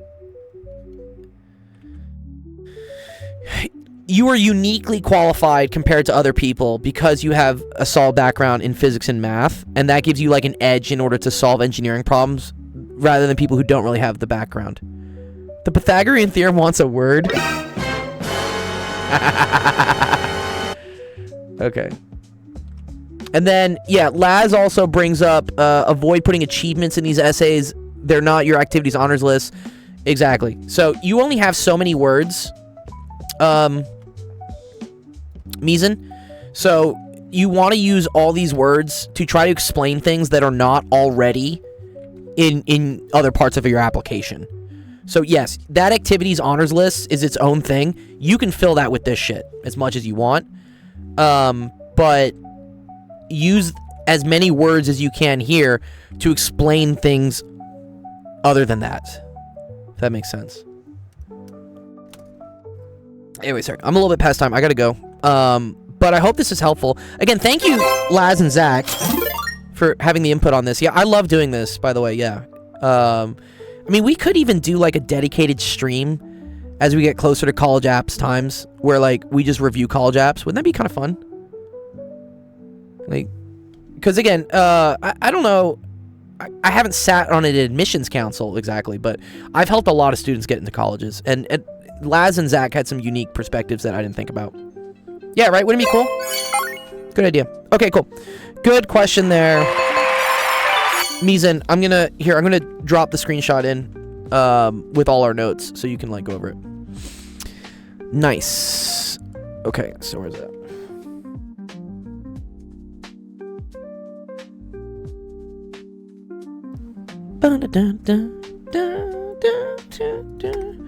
Okay, cool. All right. We're past time, so let's close out the stream. That's dope. All right, thank you everyone for coming to Actual Education Office Hours today. Really appreciate all the questions. It was cool. We did like some college app review stuff. That's fun, dude. Yeah, and you gave me a new idea, Mizan. I appreciate that. Because now let me write this down. Sorry, I'm gonna forget this. Anytime I come up with ideas, I'm just like, write this shit down. Otherwise, you are not gonna remember it. So I'm gonna say, do a college app review day where you help proofread or something. Yeah, it'd be kind of cool. Because yeah, having different opinions on things is great. Also, like running. Where's the screenshot? It's right here, Mizan. I'll tag you in it. Yeah. So anytime we do something, or I answer a question. So in this homework help channel here, I always post like what the question is of the person, and then the answers will be here. So again, if we didn't get to your question today, because we did have quite a few, we did 3 hours today, or we did 3 hours and 10 minutes. Do not worry, because those questions are going to go into our Discord, and then they'll either be answered by one of my awesome actual educator friends, or ChatGPT will attempt to answer them in 2 days, or they may get answered on another stream. Yeah. 2 minutes from pie time. Oh, is it 2 minutes from pie time? We can do the same format we did for college admissions. You sent me that, Laz. You sent me I remember you sending me those documents for Schoolhouse. 3/14/15. Oh, I see. Oh, the amount of time I've been streaming. Yeah. Okay. All right. So again, our next stream is going to be on Friday. I usually don't stream on Friday, but I am going to stream on Friday because I missed Wednesday for DJing. So if you ever want to figure out when we're streaming, again, the schedule's here. Oh, you're doing 16?